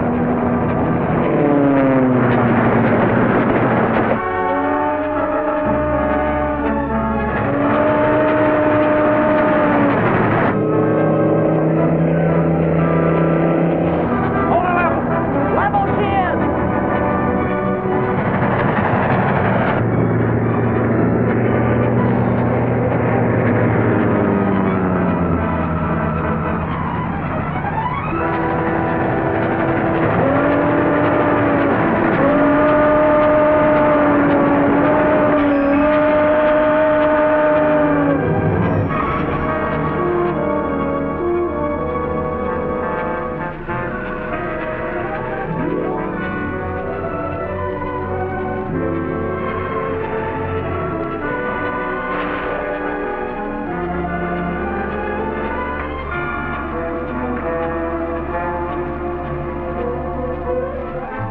Well, there's nothing we can do about it now. Come on.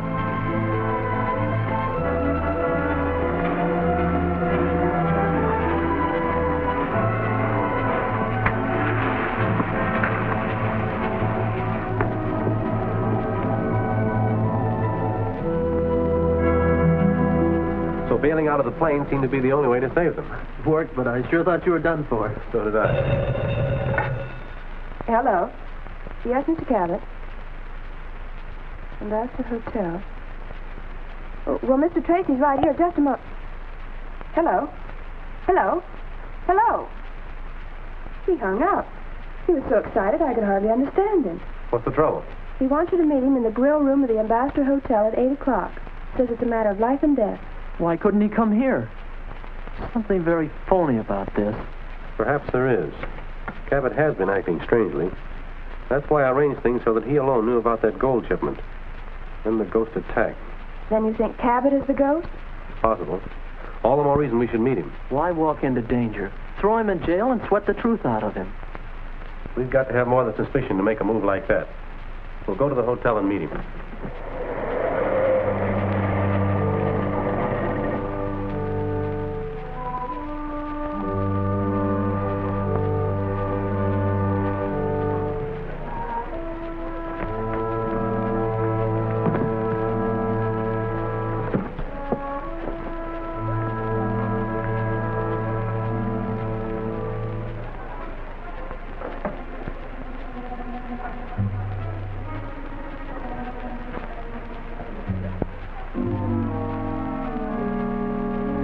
Call me.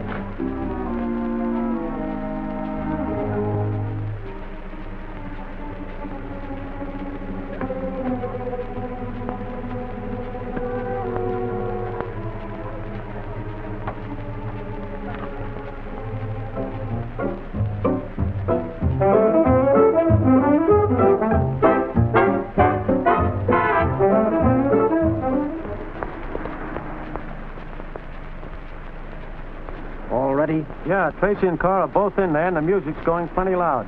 Start the machine, Lucifer.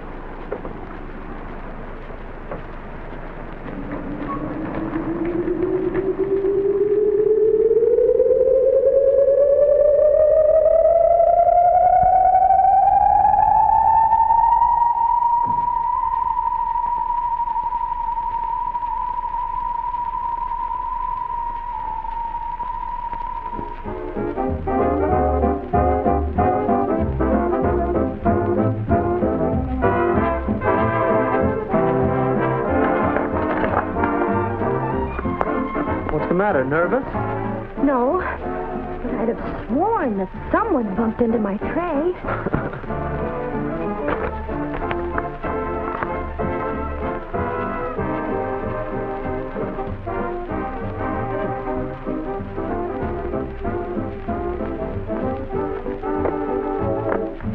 Thank you very much. You're quite welcome.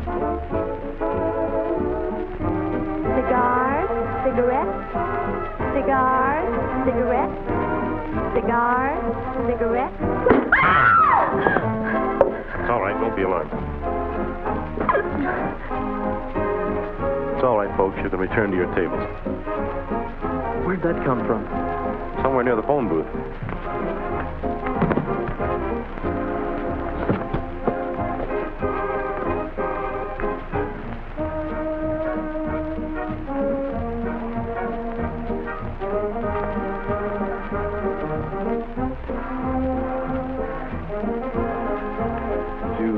Near here when you were picking up the cigarettes for the girl? No, but I did find this on the floor.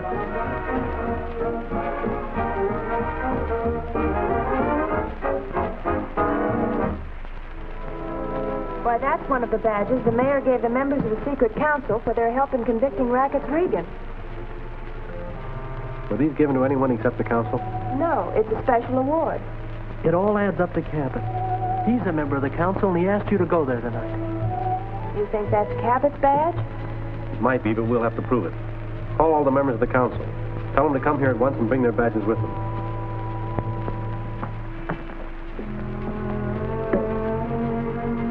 Something important has happened. But before I go into that, I want to ask Mr. Cabot a question. Why didn't you meet me tonight at the Hotel Ambassador? Well, I don't know what you're talking about. Why, didn't you telephone me and leave a message for Mr. Tracy? Well, certainly not. I've been out of town, only got back an hour ago. Perhaps there's been some mistake. I'm going to tell you exactly what happened tonight at the hotel.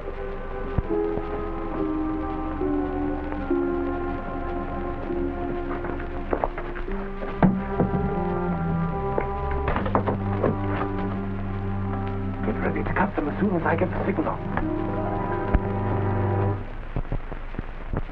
And this was dropped by the man who attempted to kill me. I'm going to ask each of you gentlemen to place your badge on the table in front of you.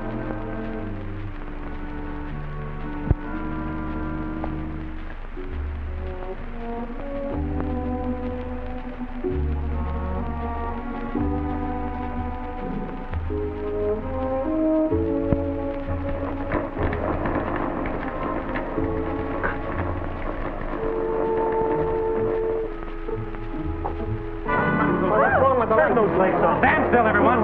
June, get a candle. Who turned them? See who turned out the lights? Yes. Wait a minute. We'll investigate that later. Sit down, gentlemen. We'll finish what we came here to do.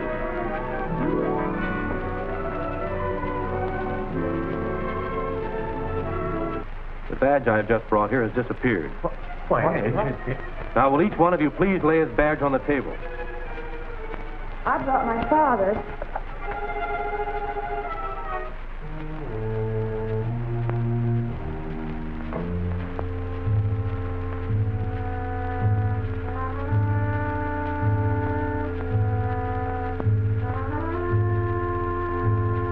And yours, Mr. Cabot?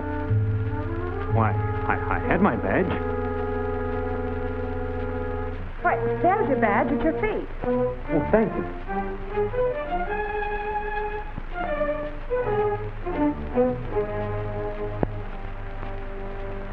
Are you sure this badge is yours, Mr. Cabot? Well, yes, it must be.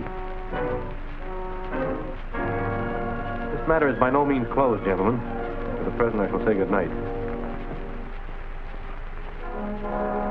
Good night. Good night. Gee, if this light's going off like that, I can't hold it.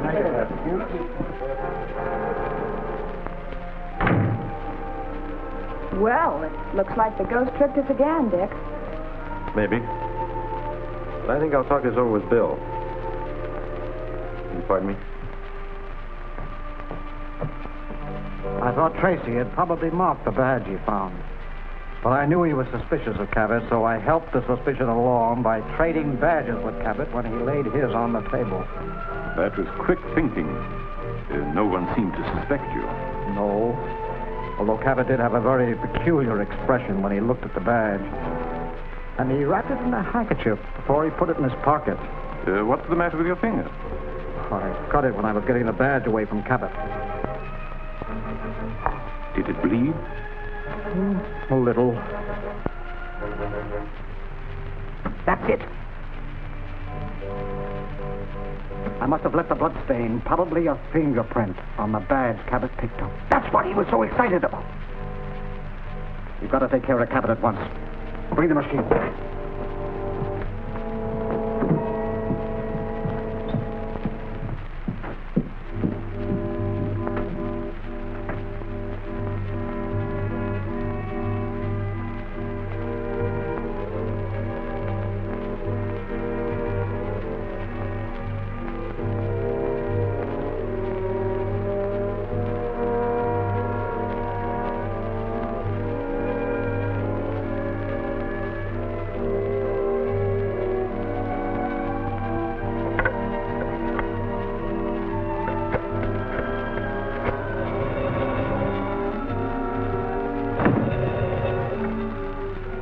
Yes? Who? Cabot. What is it, Miss Cabot? When I picked up the badge, I noticed a smear of blood. And now I see there's a well-defined fingerprint on it. Yes, go on. Oh, I thought you might be able to identify it. I'll come right over.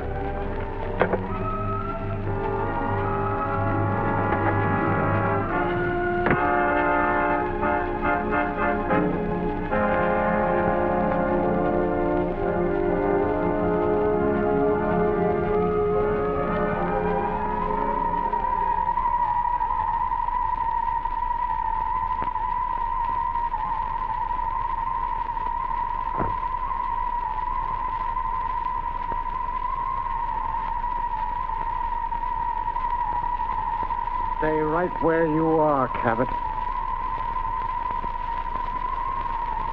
Who is it? Where are you? I'm in the room even though you can't see me. You mean you're invisible? Yes. Now you know why I'm called the Ghost. The Ghost?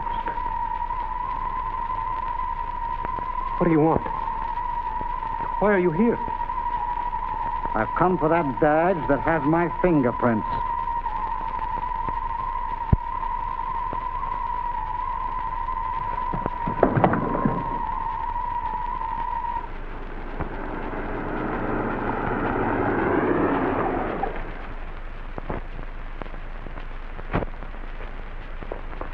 I still have a score to settle with you, Cabot. You're scoring with me. I don't even know who you are. But you remember Rackets Regan, don't you? The man who was sent to the electric chair by you and the other members of the secret council? He was my brother. And you and every man who caused his death are going to pay for it.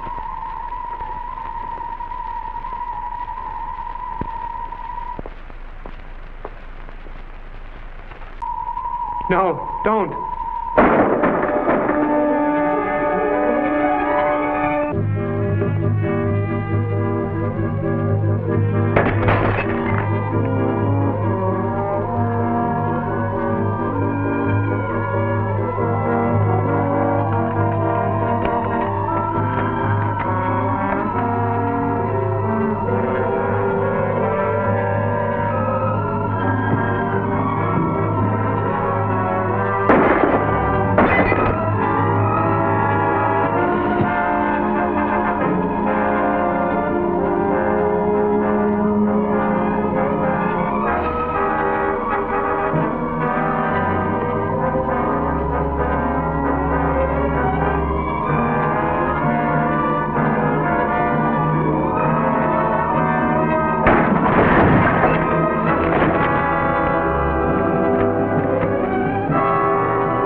That's all you could find? No other clues?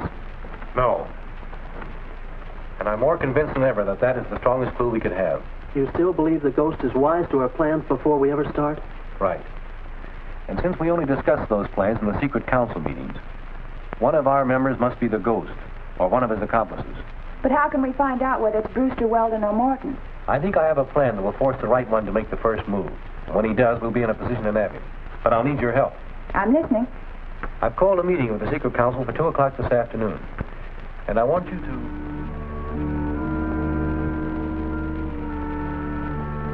I knew my father had kept a diary, and I had looked for it, but I was unable to locate it until today. Did you bring it with you? No. As soon as I glanced at the contents, I hurried here to ask Mr. Tracy. Ask Mr. Tracy what, June? I found my father's diary of notes on his crime research. There's one whole section devoted to Rackets Regan, his early environment, gang members, and other studies. Good. Where is it? In a concealed safe in Dad's old waterfront laboratory. I found it while I was looking for some other papers. Why do you persist in believing that the Ghost is one of Regan's old crowd? Because I'm convinced he leaves Regan's fingerprint to inform us he intends to kill every member of this council for sending Regan to the chair. Well, he may be doing it to furnish us with a false lead. And while you're chasing it up some blind alley, the Ghost is marking one of us for death. Gentlemen, I don't question Tracy's ability to deal ultimately with the Ghost. Regan is his only lead. I don't think we should interfere with his following. Thanks, Mr. Morton. This diary will help me settle Regan's real position in the case. I'll be free to go to the lab with you in about a half an hour. Will you wait? Certainly. Well, gentlemen, that's all.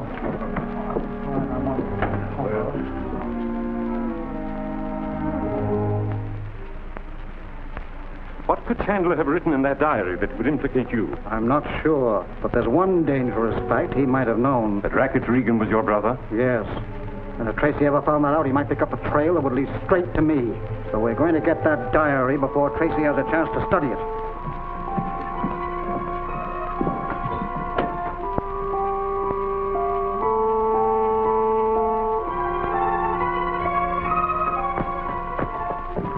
They're in there. Top floor, second door from the north end. Good. Start the machine, Lucifer.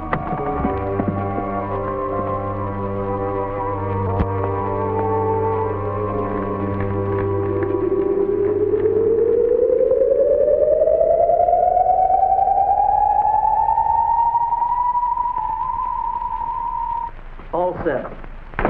The men are at their stations, and they'll call Cosgrove as soon as they hear the sound of the ghost. Good. If he spots any of those men, he may not enter the building. I think he'll want this diary badly enough to try to get it regardless of any obstacles.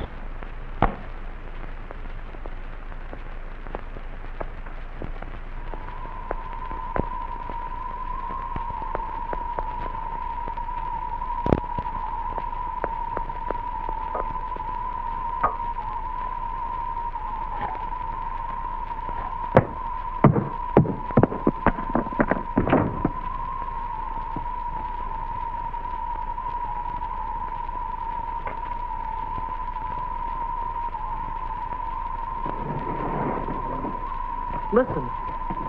That's it. The ghost. Get back into the laboratory.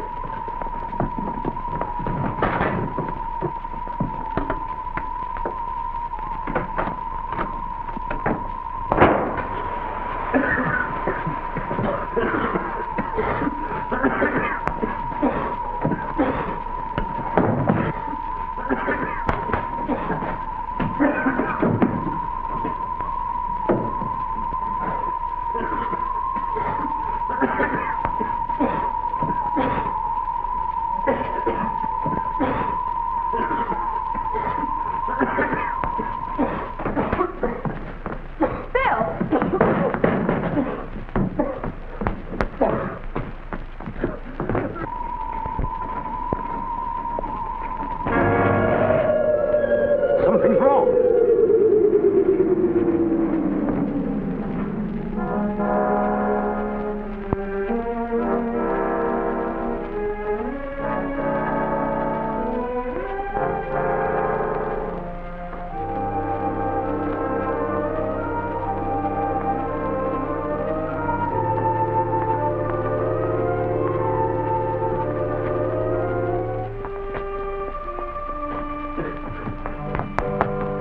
The diary's gone. Phil, check the guards. Right. The ghost got through. He's outsmarted us again. Not altogether. I turned on the dictaphone. If it picked up the sound, I may be able to analyze its frequency and find out what it is. That's right. You're an expert in sound research. That's nice work, June. When can we start work on it? Right away. The frequency calibration screen is in the laboratory.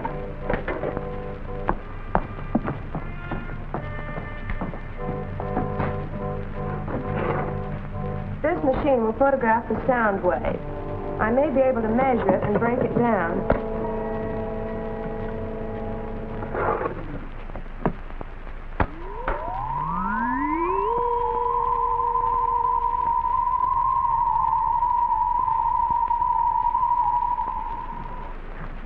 Nothing but blank pages. What was that fool Tracy trying to do? Trap me? He might have. If you had dropped this disc while you were inside. Can you fix it? Yes, I think it's all right now. Put it on. We'll test it.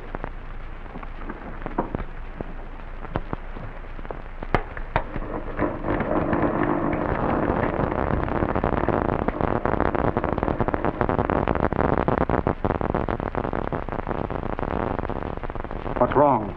I don't know. Interference of some kind. What kind of array could interfere with this one? None that I know of. This is the only machine of its kind. Unless what? Unless someone has invented another one, or made a reproduction of the sound in this one. A reproduction?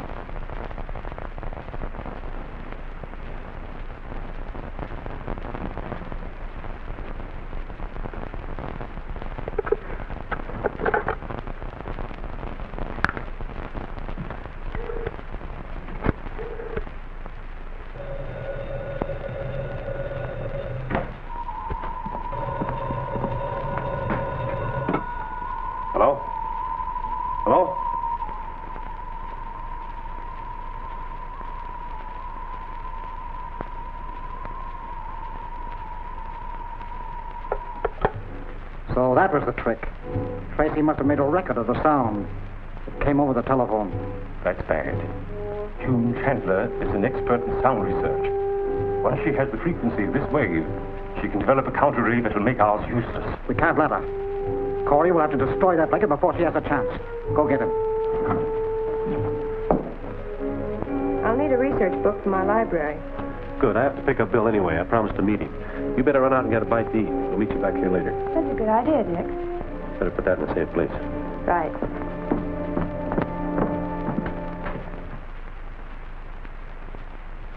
That's fine, Corey. Everything's set. Corey took care of the telephone box and the fire extinguishers. When that telephone receiver is lifted... And we can tell when they've returned to the laboratory by watching for the static disturbance on my machine. Exactly. They would only to be gone a half an hour, so you better get your machine started.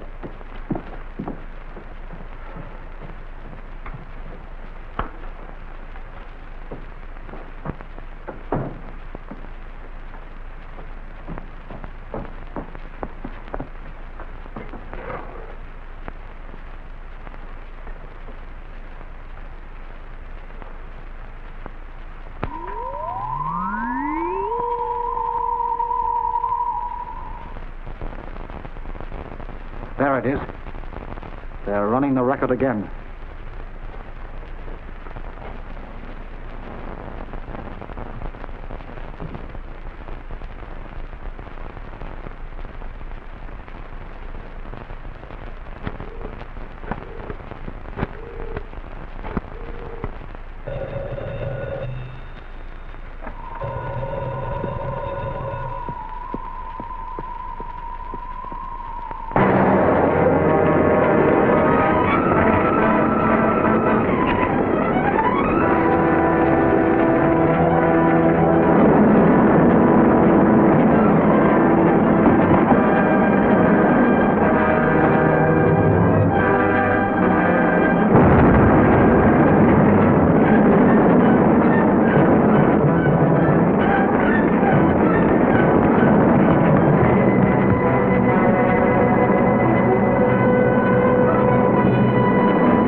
I've been right here ever since it started.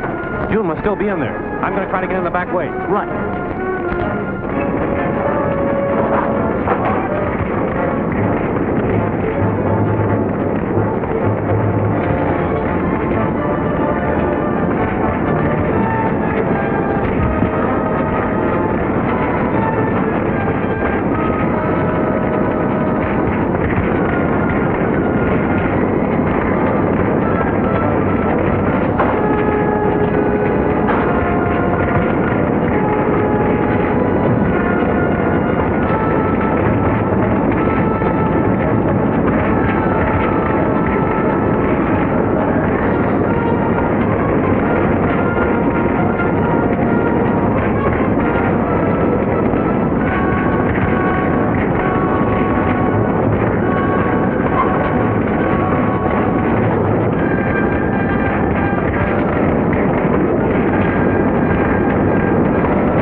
June, do you think you can make it down that ladder? Yes? I want to go back and try to save that record.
The fact that Tracy was able to record the sound of our invisible ray bothered me. I don't know why. He admitted at the council meeting that the record was destroyed when the laboratory building burned. That's true, but... Stop worrying. I have a plan that will remove Tracy and the other members of the council at one blow. How? We'll have to be careful that suspicion doesn't fall on me. This is what you will have to do. How are you, June? Fine, Dick. Here's some messages for you. I wonder how anyone knew we had the sound record down there. I think I have the answer for that. When we played the record back, it created an interference which they picked up. Of course, that's exactly how it would happen. Any call from Brewster about the test on his new aerial torpedo? I don't see any. Hello. Just a minute, Mr. Brewster. He's right here. Hello, Tracy speaking. Brewster! Brewster! Something happened to Brewster. He screamed and then the line went dead. Where was he phoning from? His experimental plant. Come on.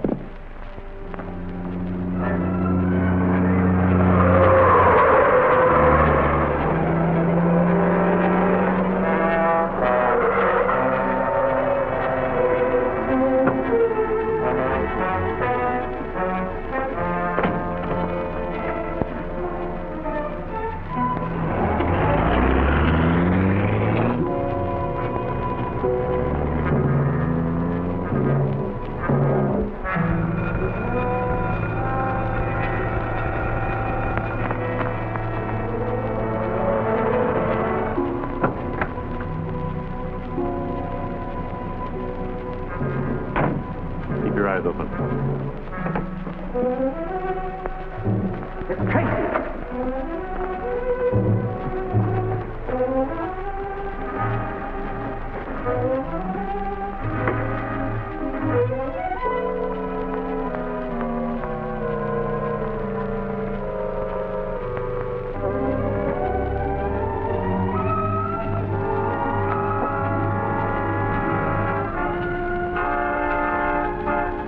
Drop that gun. You ain't so smart, Tracy. Neither are you.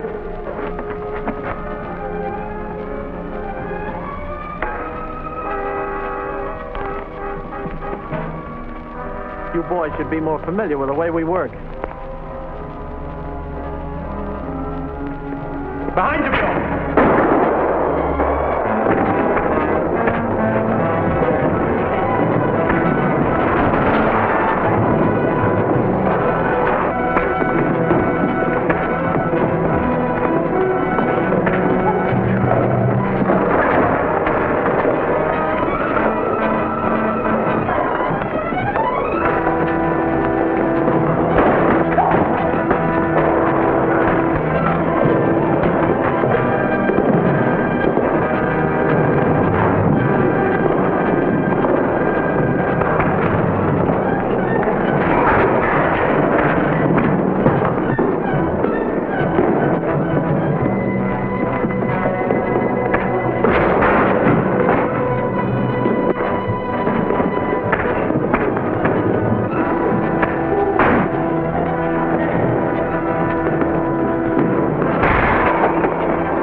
Thanks, Dick. What's that?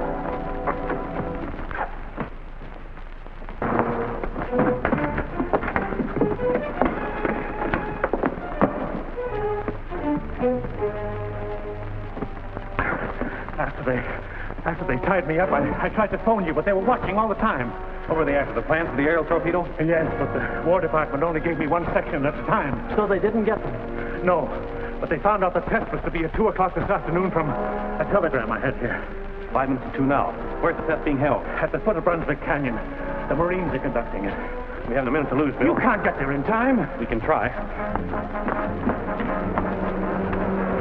Tracy calling Lieutenant Cosgrove. Tracy calling Lieutenant Cosgrove. Lieutenant Cosgrove. Go ahead, Tracy. Direct the men to the foothills near Brunswick Canyon. Look for me in the vicinity.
Congratulations.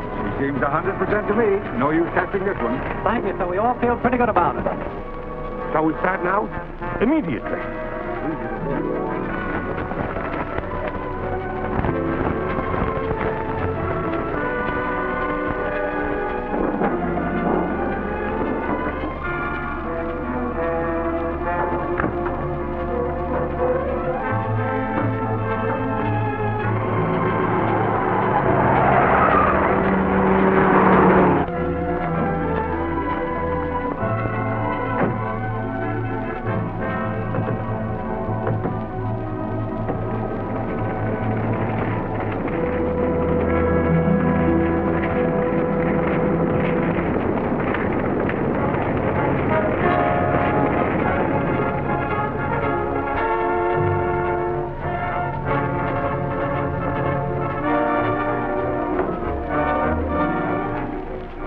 Side Indian Range. Wind north by east. Right. Fire warning, all stations. Send that back.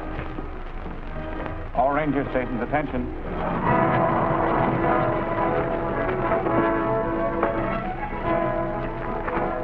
We just got this, sir. Short wave at the base. We'll clean up here at once. Get your equipment together. We need every man. Fire duty. Yes, sir. All right, men, follow me. On the double.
With the torpedo.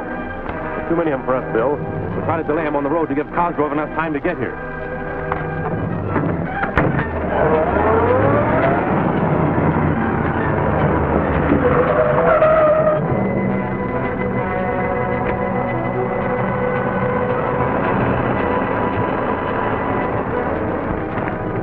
be a good place to block them.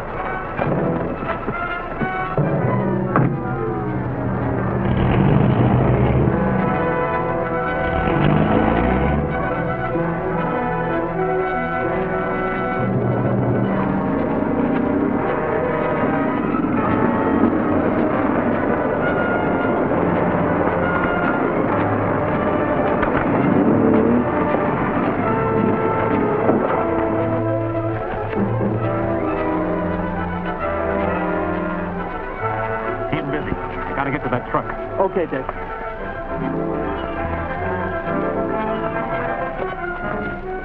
Get it out of here. Right, boss.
Set off that torpedo.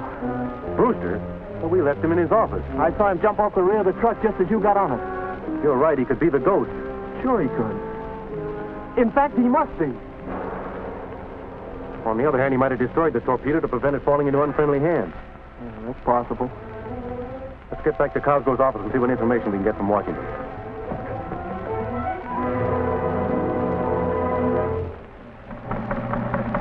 The miniature working model of torpedo is in Brewster's possession. Stand by for instructions. When Brewster told us about the attempt to steal a torpedo, he didn't mention a working model. It looks as though he framed the whole thing.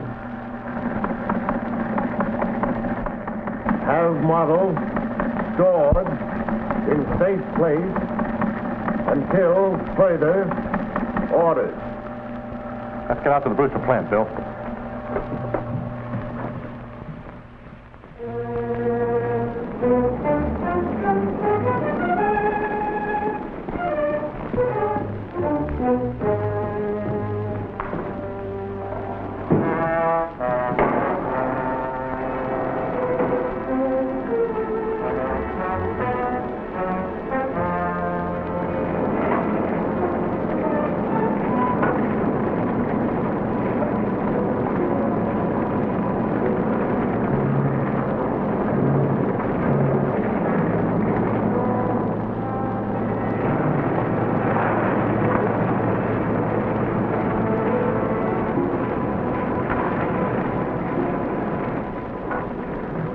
Dick Tracy. Is Mr. Brewster here? Yes, sir. He's in the shop. Drive in. Thank you.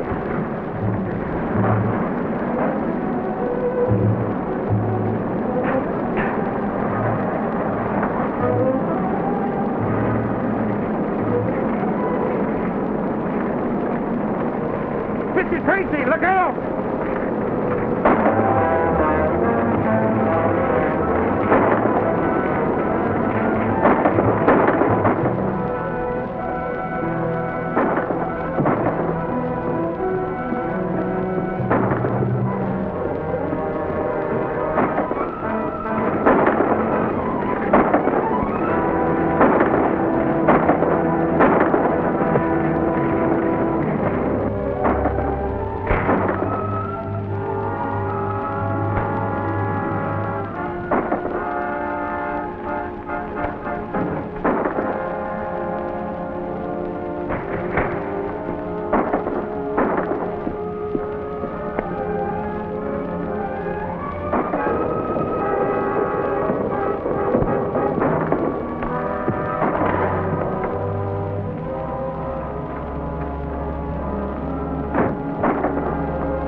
There's the signal.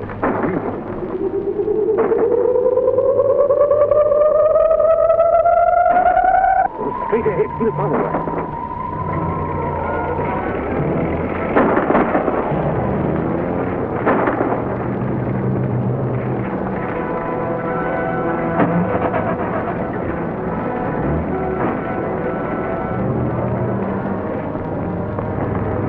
That's Brewster's car.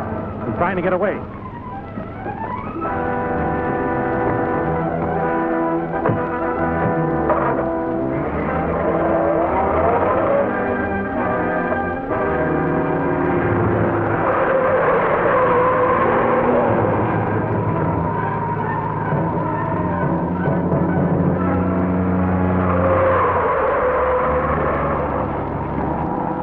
Keep straight down the highway, Brewster. Who is it? Where are you? I'm the ghost. You can't see me, but you can see this gun. The ghost. Keep your eyes on the road.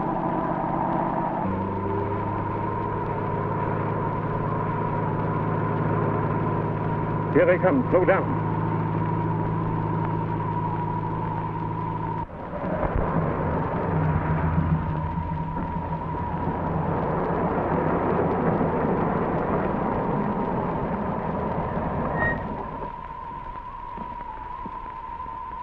Get out.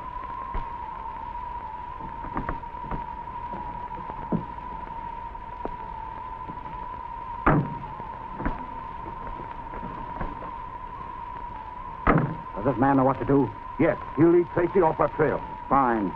Get to my car, quick.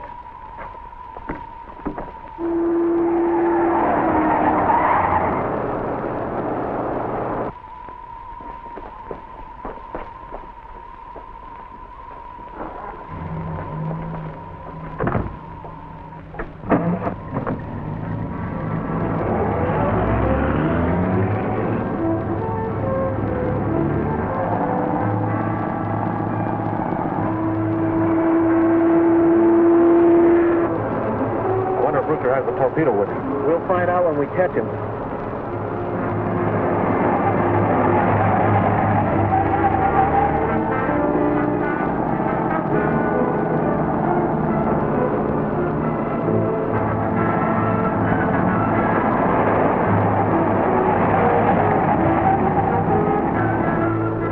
Maybe a flat tire will stop him.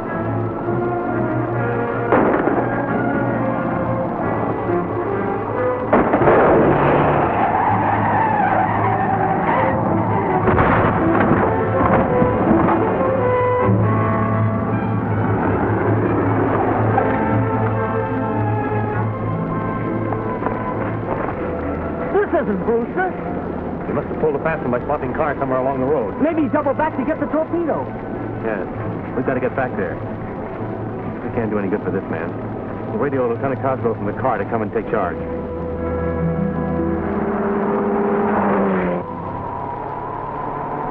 Turn off the ray, Lucifer.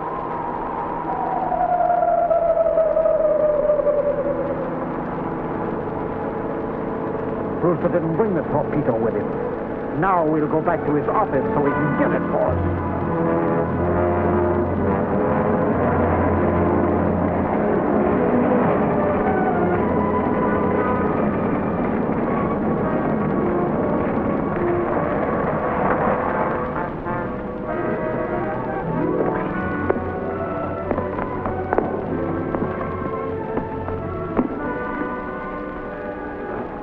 Ready to tell me where the torpedo model is?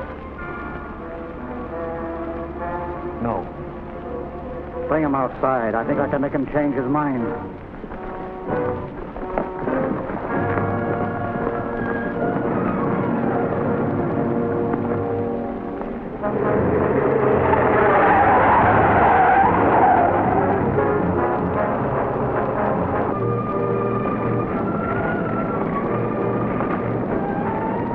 Show him the fire.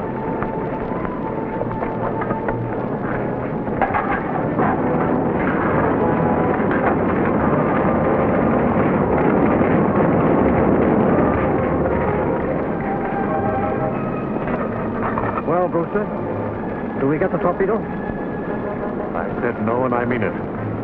Tie him up, boys. Maybe we can bring him to his senses.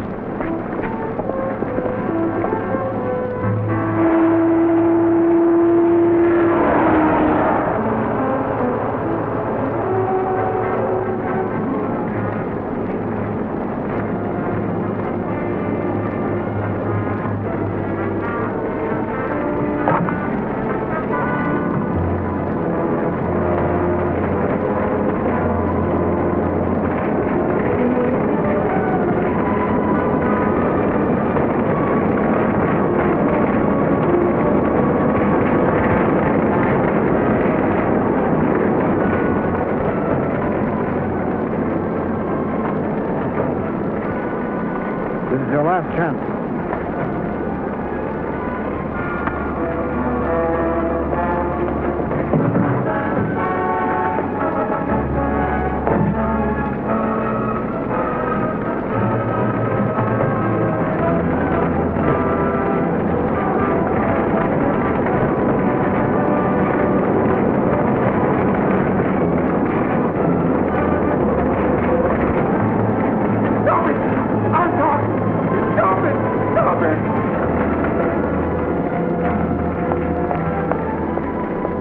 Bring him down.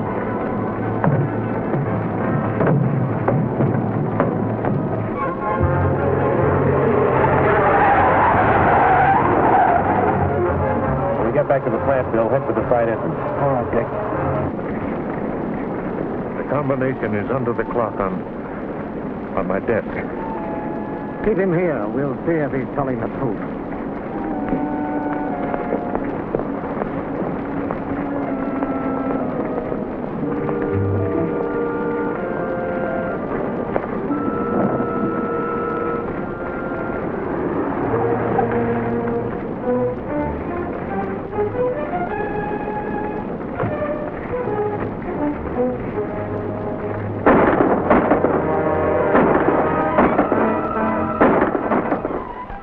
No.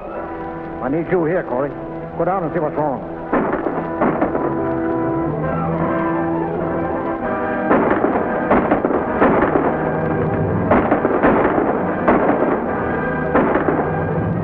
They got Brewster tied up. Use the car as a shield.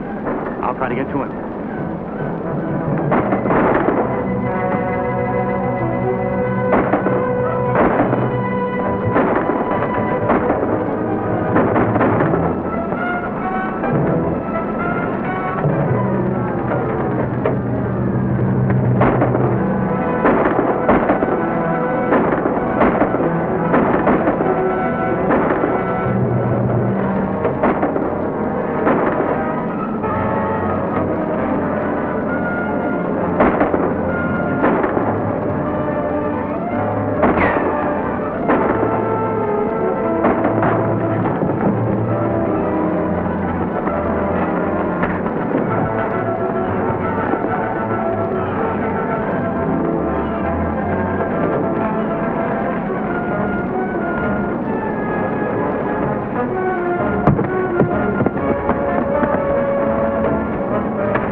loaded.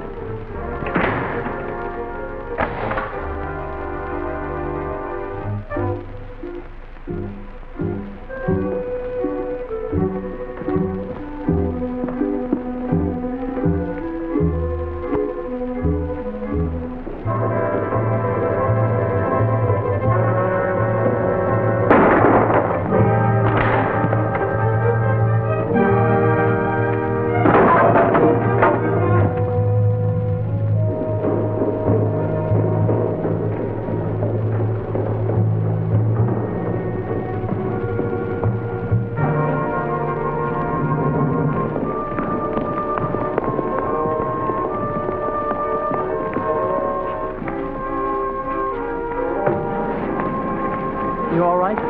Yeah. Where's Brewster? He ran in the plant. I just heard a gunshot. And someone else is still in there.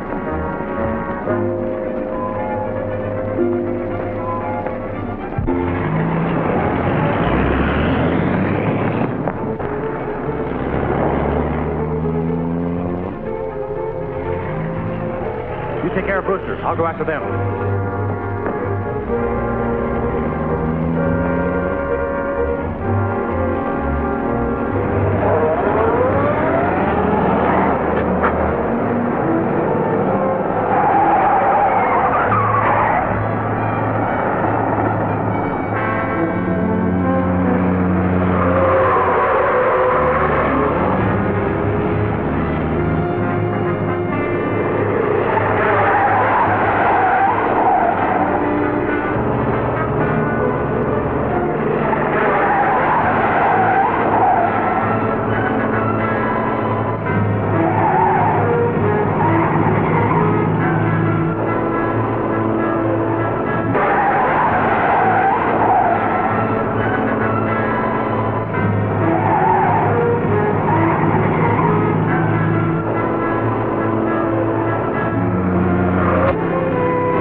We've got to lose him, Corey.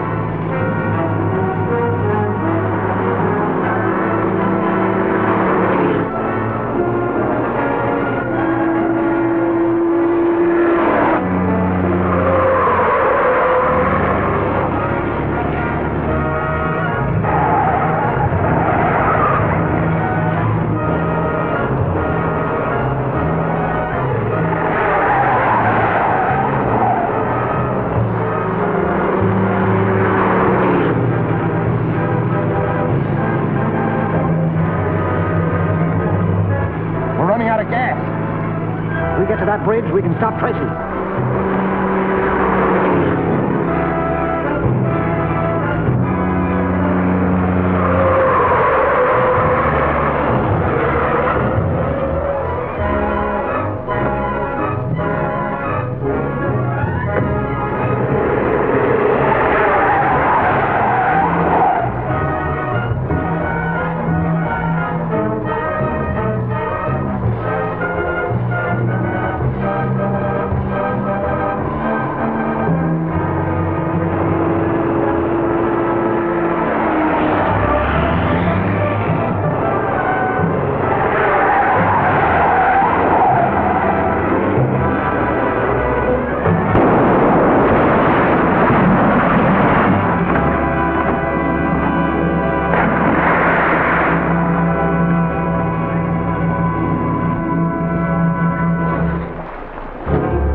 Brewster's act cleared him of all suspicion.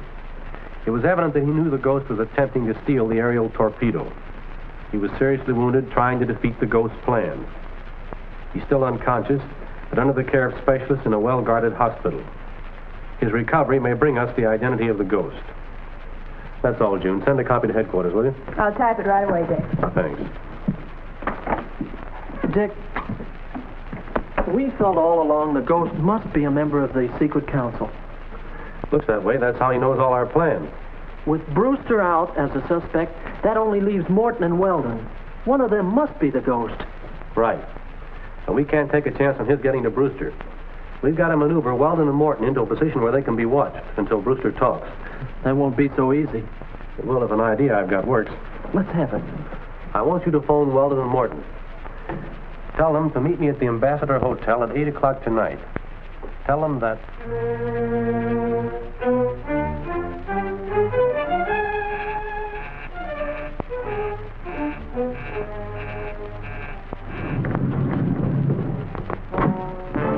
I'm expecting trouble tonight. What kind of trouble? I don't know. Tracy has called a special council meeting at the Ambassador Hotel. There are only 2 of us left, and I think Tracy's suspicions have narrowed down to us. Do you think it's a trap? Naturally. So whatever Tracy's planning, we'll match him trick for trick. Lucifer, you take the machine, park near the hotel, and be alert for a signal. I'll be there. Corey, I want you to stand by that telephone in case I need you.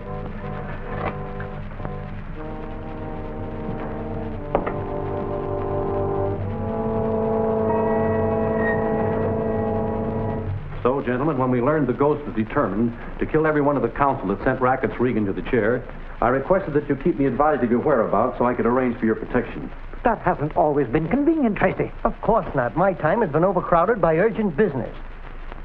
So was Brewster's. He failed to cooperate, and yesterday the ghost shot him. Brewster shot?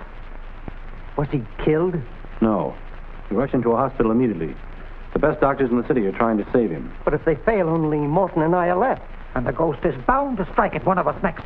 You've got to save us, Tracy. That's why I brought you here. This place is heavily guarded. You'll remain under our surveillance until Brewster identifies the ghost and we nab him. But I've important business appointments. I'm sorry, I'll have to cancel them for you. I've made no preparations to stay here. May I call my home? I can't risk advertising your whereabouts. I'll have your things brought down. Meanwhile, I think you'll find your rooms very comfortable. Mr. Morton?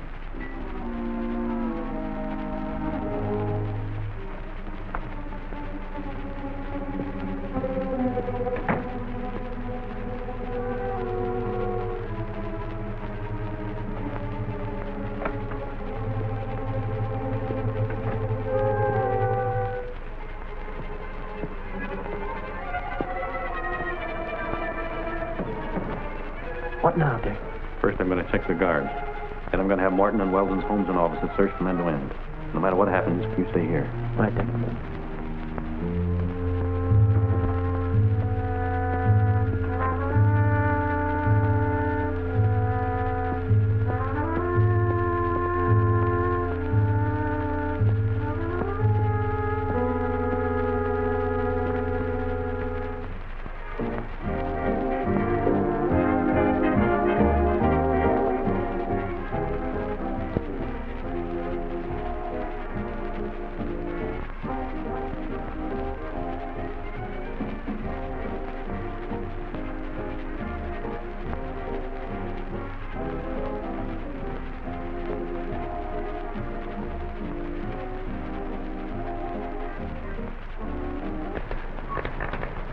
There's the signal.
Hello?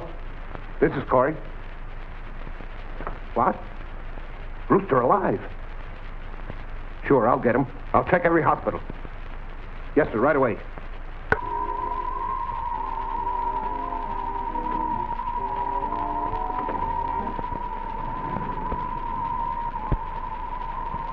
pick up the cop. Turn it off.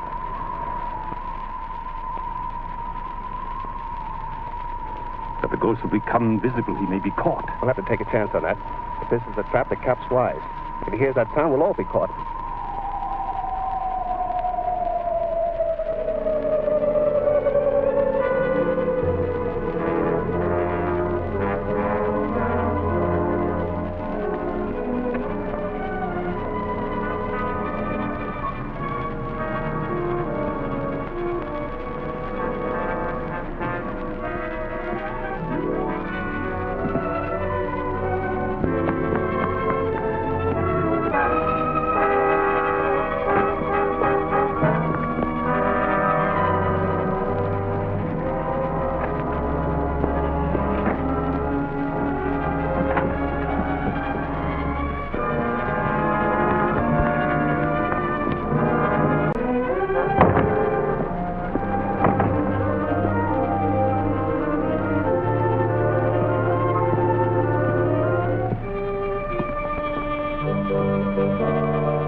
Get out there. I just had a battle with the ghost. What? Get away. Have Morton and Weldon been out of their rooms? No, I've been here all the time. We've been barking up the wrong tree. We'll soon find out. Mr. Weldon! Mr. Morton! Mr. Weldon! Yes? What is it? We just wanted to see if you were all right. Why shouldn't I be? What do you want now? I'm afraid I owe you gentlemen an apology. That's the least you can do. I thought I could guard you here, but apparently the danger would be just as great in your own homes. I don't understand. The ghost got by the guards and reached this floor. Did you see him? Yes. Oh, who is he? Can you identify him? Unfortunately, I can't. He was masked. I tried to tell you it was foolish bringing us here. We've been able to take care of ourselves so far. I'm afraid I'll have to agree with both of you. Then we're free to leave? Yes, and I'll be glad to furnish a police escort if you wish. That isn't necessary. Well, there's one thing you can do for me. What? Tell me the hospital Brewster's in. I'm sorry. Under the circumstances, I don't think that advisable. Yes, probably you're right. I shouldn't have asked. I'll be glad to keep in touch with you and let you know how he progresses. Thank you.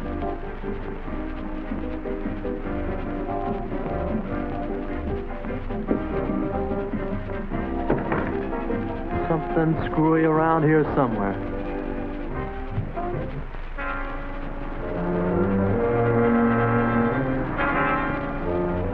After what happened last night, I'm sure Tracy has been thrown off the track completely.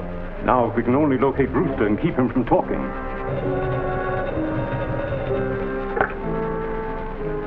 Yes? Corey. You found Brewster. Yeah, they've got him hidden in a private sanitarium. Sure, I know what room. He's in an oxygen tent. It won't be easy, but I'll take care of him. Right.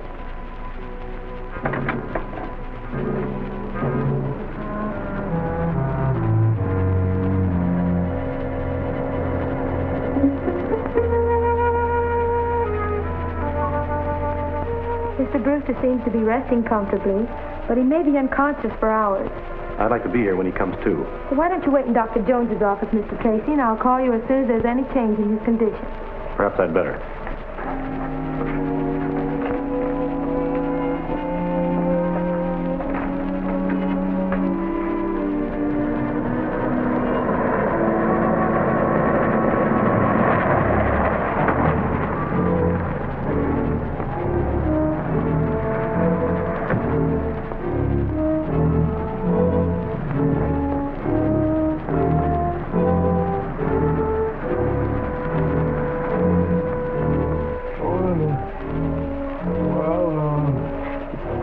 Mr. Brewster, all right. Where am I?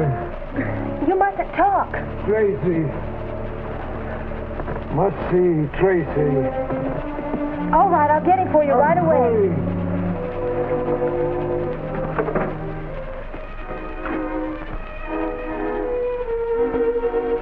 Tracy. You can't come in here. Yes, I can. Give me that phone. What do you want? Tracy. That you, Tracy? No, I ain't Tracy. Who are you? Stop! Keep quiet. With that oxygen off you... Yeah, I know. Get in there.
Get back in the car. What's up? They killed Brewster.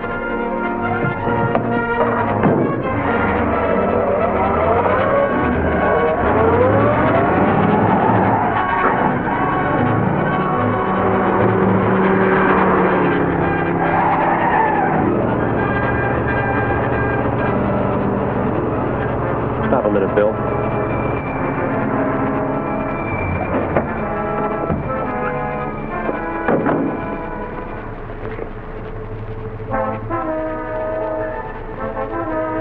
I must have punctured the gas tank. It'd be duck soup following a trail like that. Right.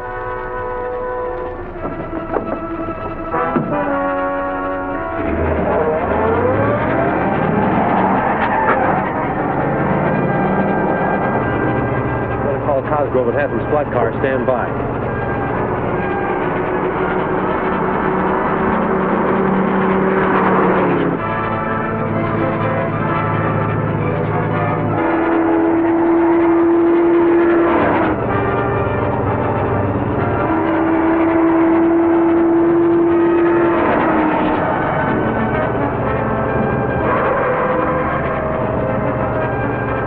Turned off into the driveway. Slow down.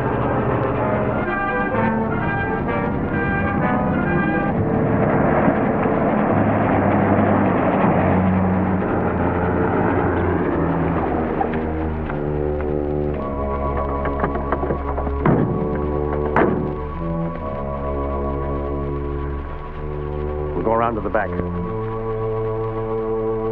You should have silenced the nurse, Corey. Undoubtedly, your description's being broadcast from one end of the state to the other.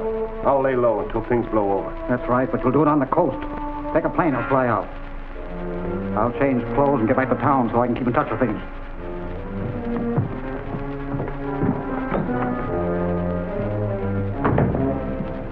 Hold it. Now the ghost walks right into our hands.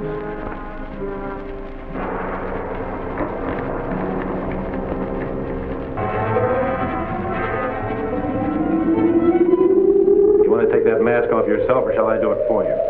I intend to go on wearing this mask for a long time. There must be trouble outside. See what it is. So he can make himself invisible. That explains a lot of things. We've no time to lose. Tracy's here.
Tracy calling State Police Headquarters.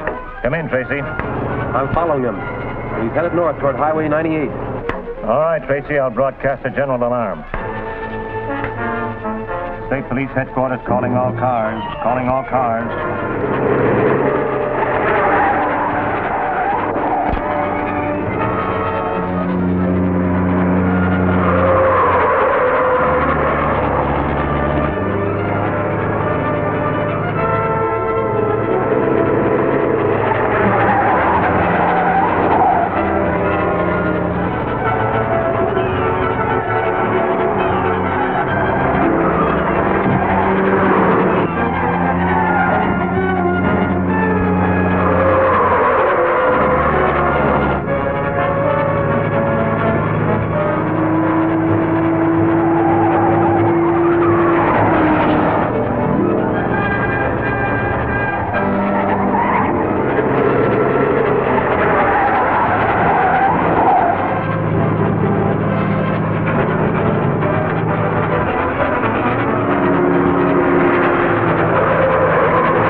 that man they've been operating on the ghost?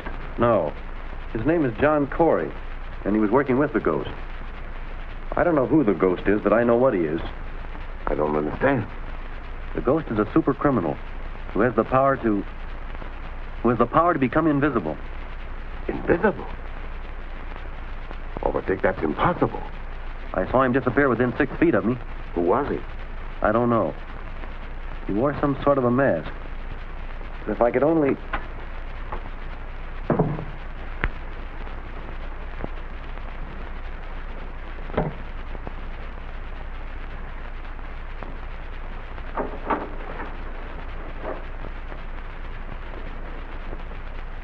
Corey, Doctor?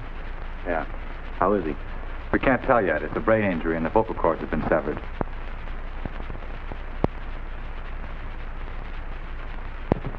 You can't dog it any longer. The doc says you can go. Suits me. Phone June and tell her I'll be right over at the office, will you, Lieutenant? And ask the nurse to send in my clothes. Sure thing. You'll stay here and keep an eye on Corey.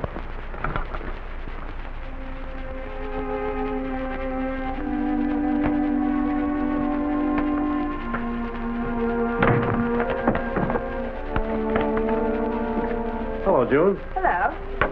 What on earth is that? You'll never guess, so I'll show you.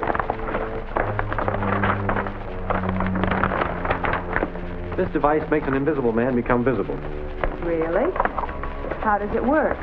It's called a cathode detector. These batteries furnish a special kind of power for this infrared X-ray bulb. Isn't that the long wave developed by the signal corps? Yes, it's on the same principle. The X-ray can penetrate substance and show what is underneath. The rays from this bulb reverse that and reveal substance that cannot be seen by the human eye. I don't get it. I'll show you.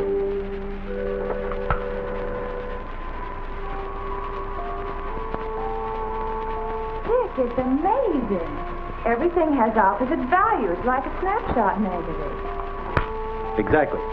And that very quality in this bulb makes it our ghost trap. Of course. Under the rays from this bulb, the ghost will become visible. Well, that is if he comes here. Don't worry. He'll come. I'll see to that.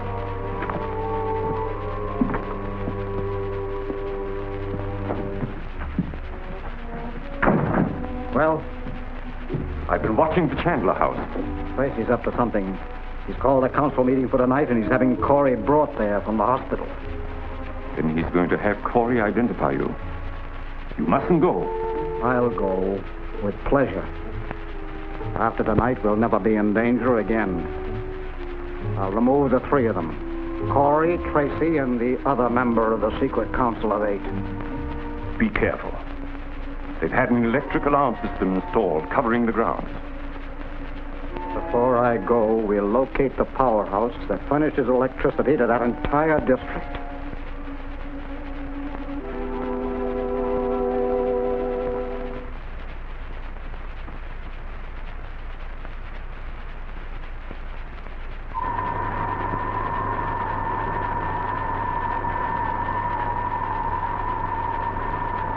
All right, Canfield, you know what to do when you hear Lucifer's signal.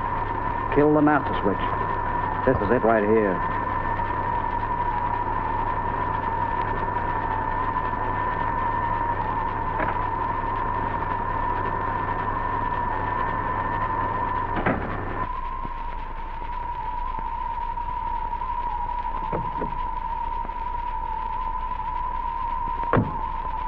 All right, Lucifer.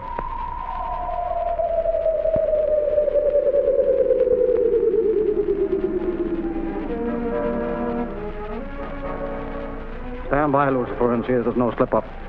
I'm ready to go to Chandler's.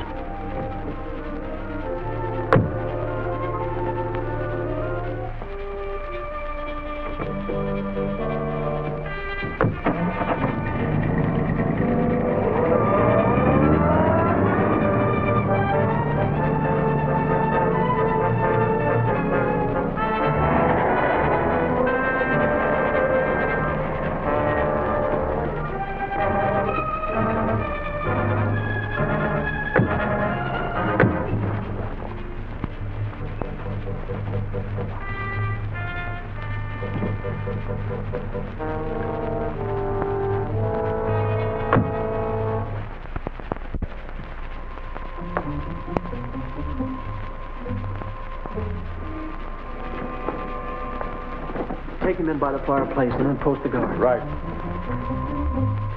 Are you sure you remember everything that Dick wants you to tell Morton and Weldon? Absolutely, every word. Good. Once you talk to them, go into the lab and close the door. The minute you hear the ghost high-frequency sound, turn on the detector, which lights the infrared X-ray bulb in that lamp right there. I understand. Mr. Morton's here. Send him in, please, Lieutenant. I'm on my way. Good evening, Mr. Morton. Hello, Carl. Good evening, Mr. Morton. Good evening, Miss Chandler. Oh, is Mr. Weldon here? Not yet. Come in, Mr. Weldon. Hello, Morton. And hello, Weldon. Who's that, Corey? Yes. He's had a sedative, but he should wake up soon. Then he hasn't spoken yet? No. He has a temporary paralysis of the vocal cords, but he signaled his willingness to Mr. Tracy to give valuable information in exchange for a pardon. I see. Where is Tracy? He's on his way here now with the doctor. The doctor's coming? Yes. He'll give Corey a stimulant if he needs one. Perhaps I'd better phone and see just when they left.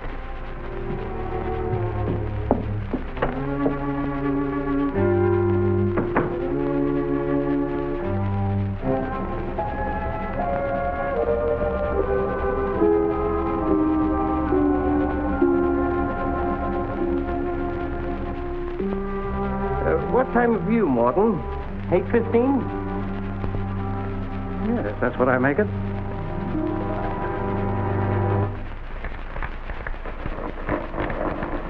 Ghost is ready to become invisible. Get camping the signal.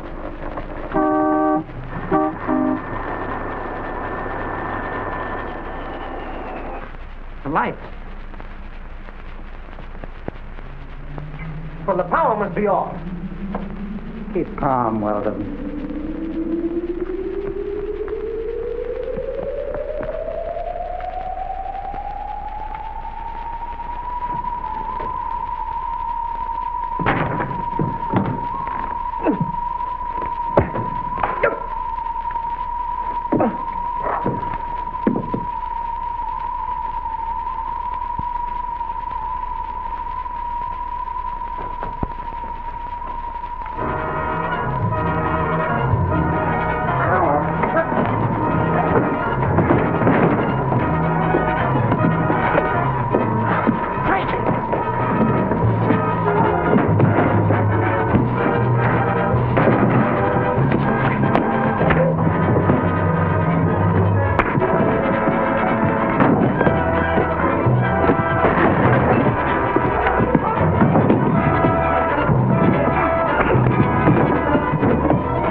He must have gone this way, Bill.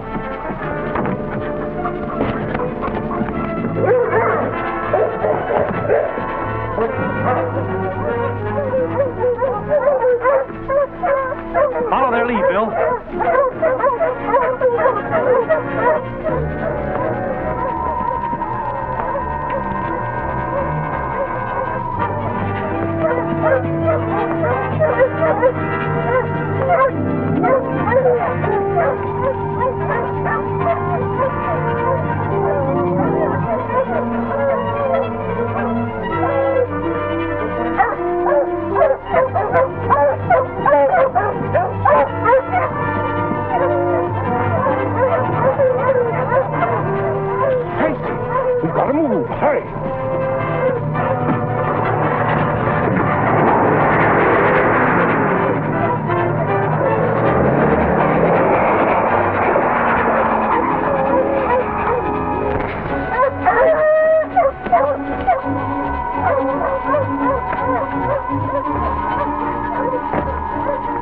hold them off. They've got bloodhounds. I'm going to escape over the high-tension wires on the roof.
So the ghost finally paid for his crimes.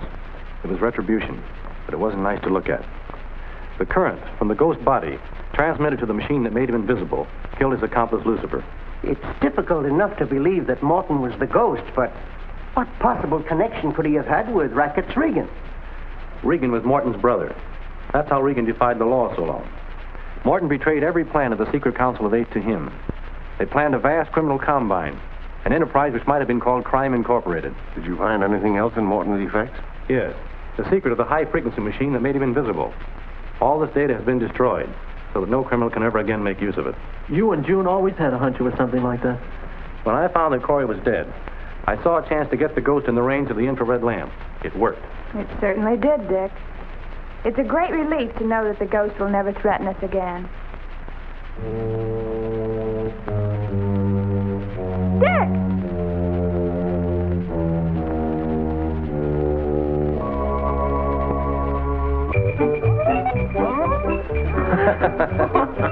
Well, it looks like our collaborators are here. Come on in, boys. Come on.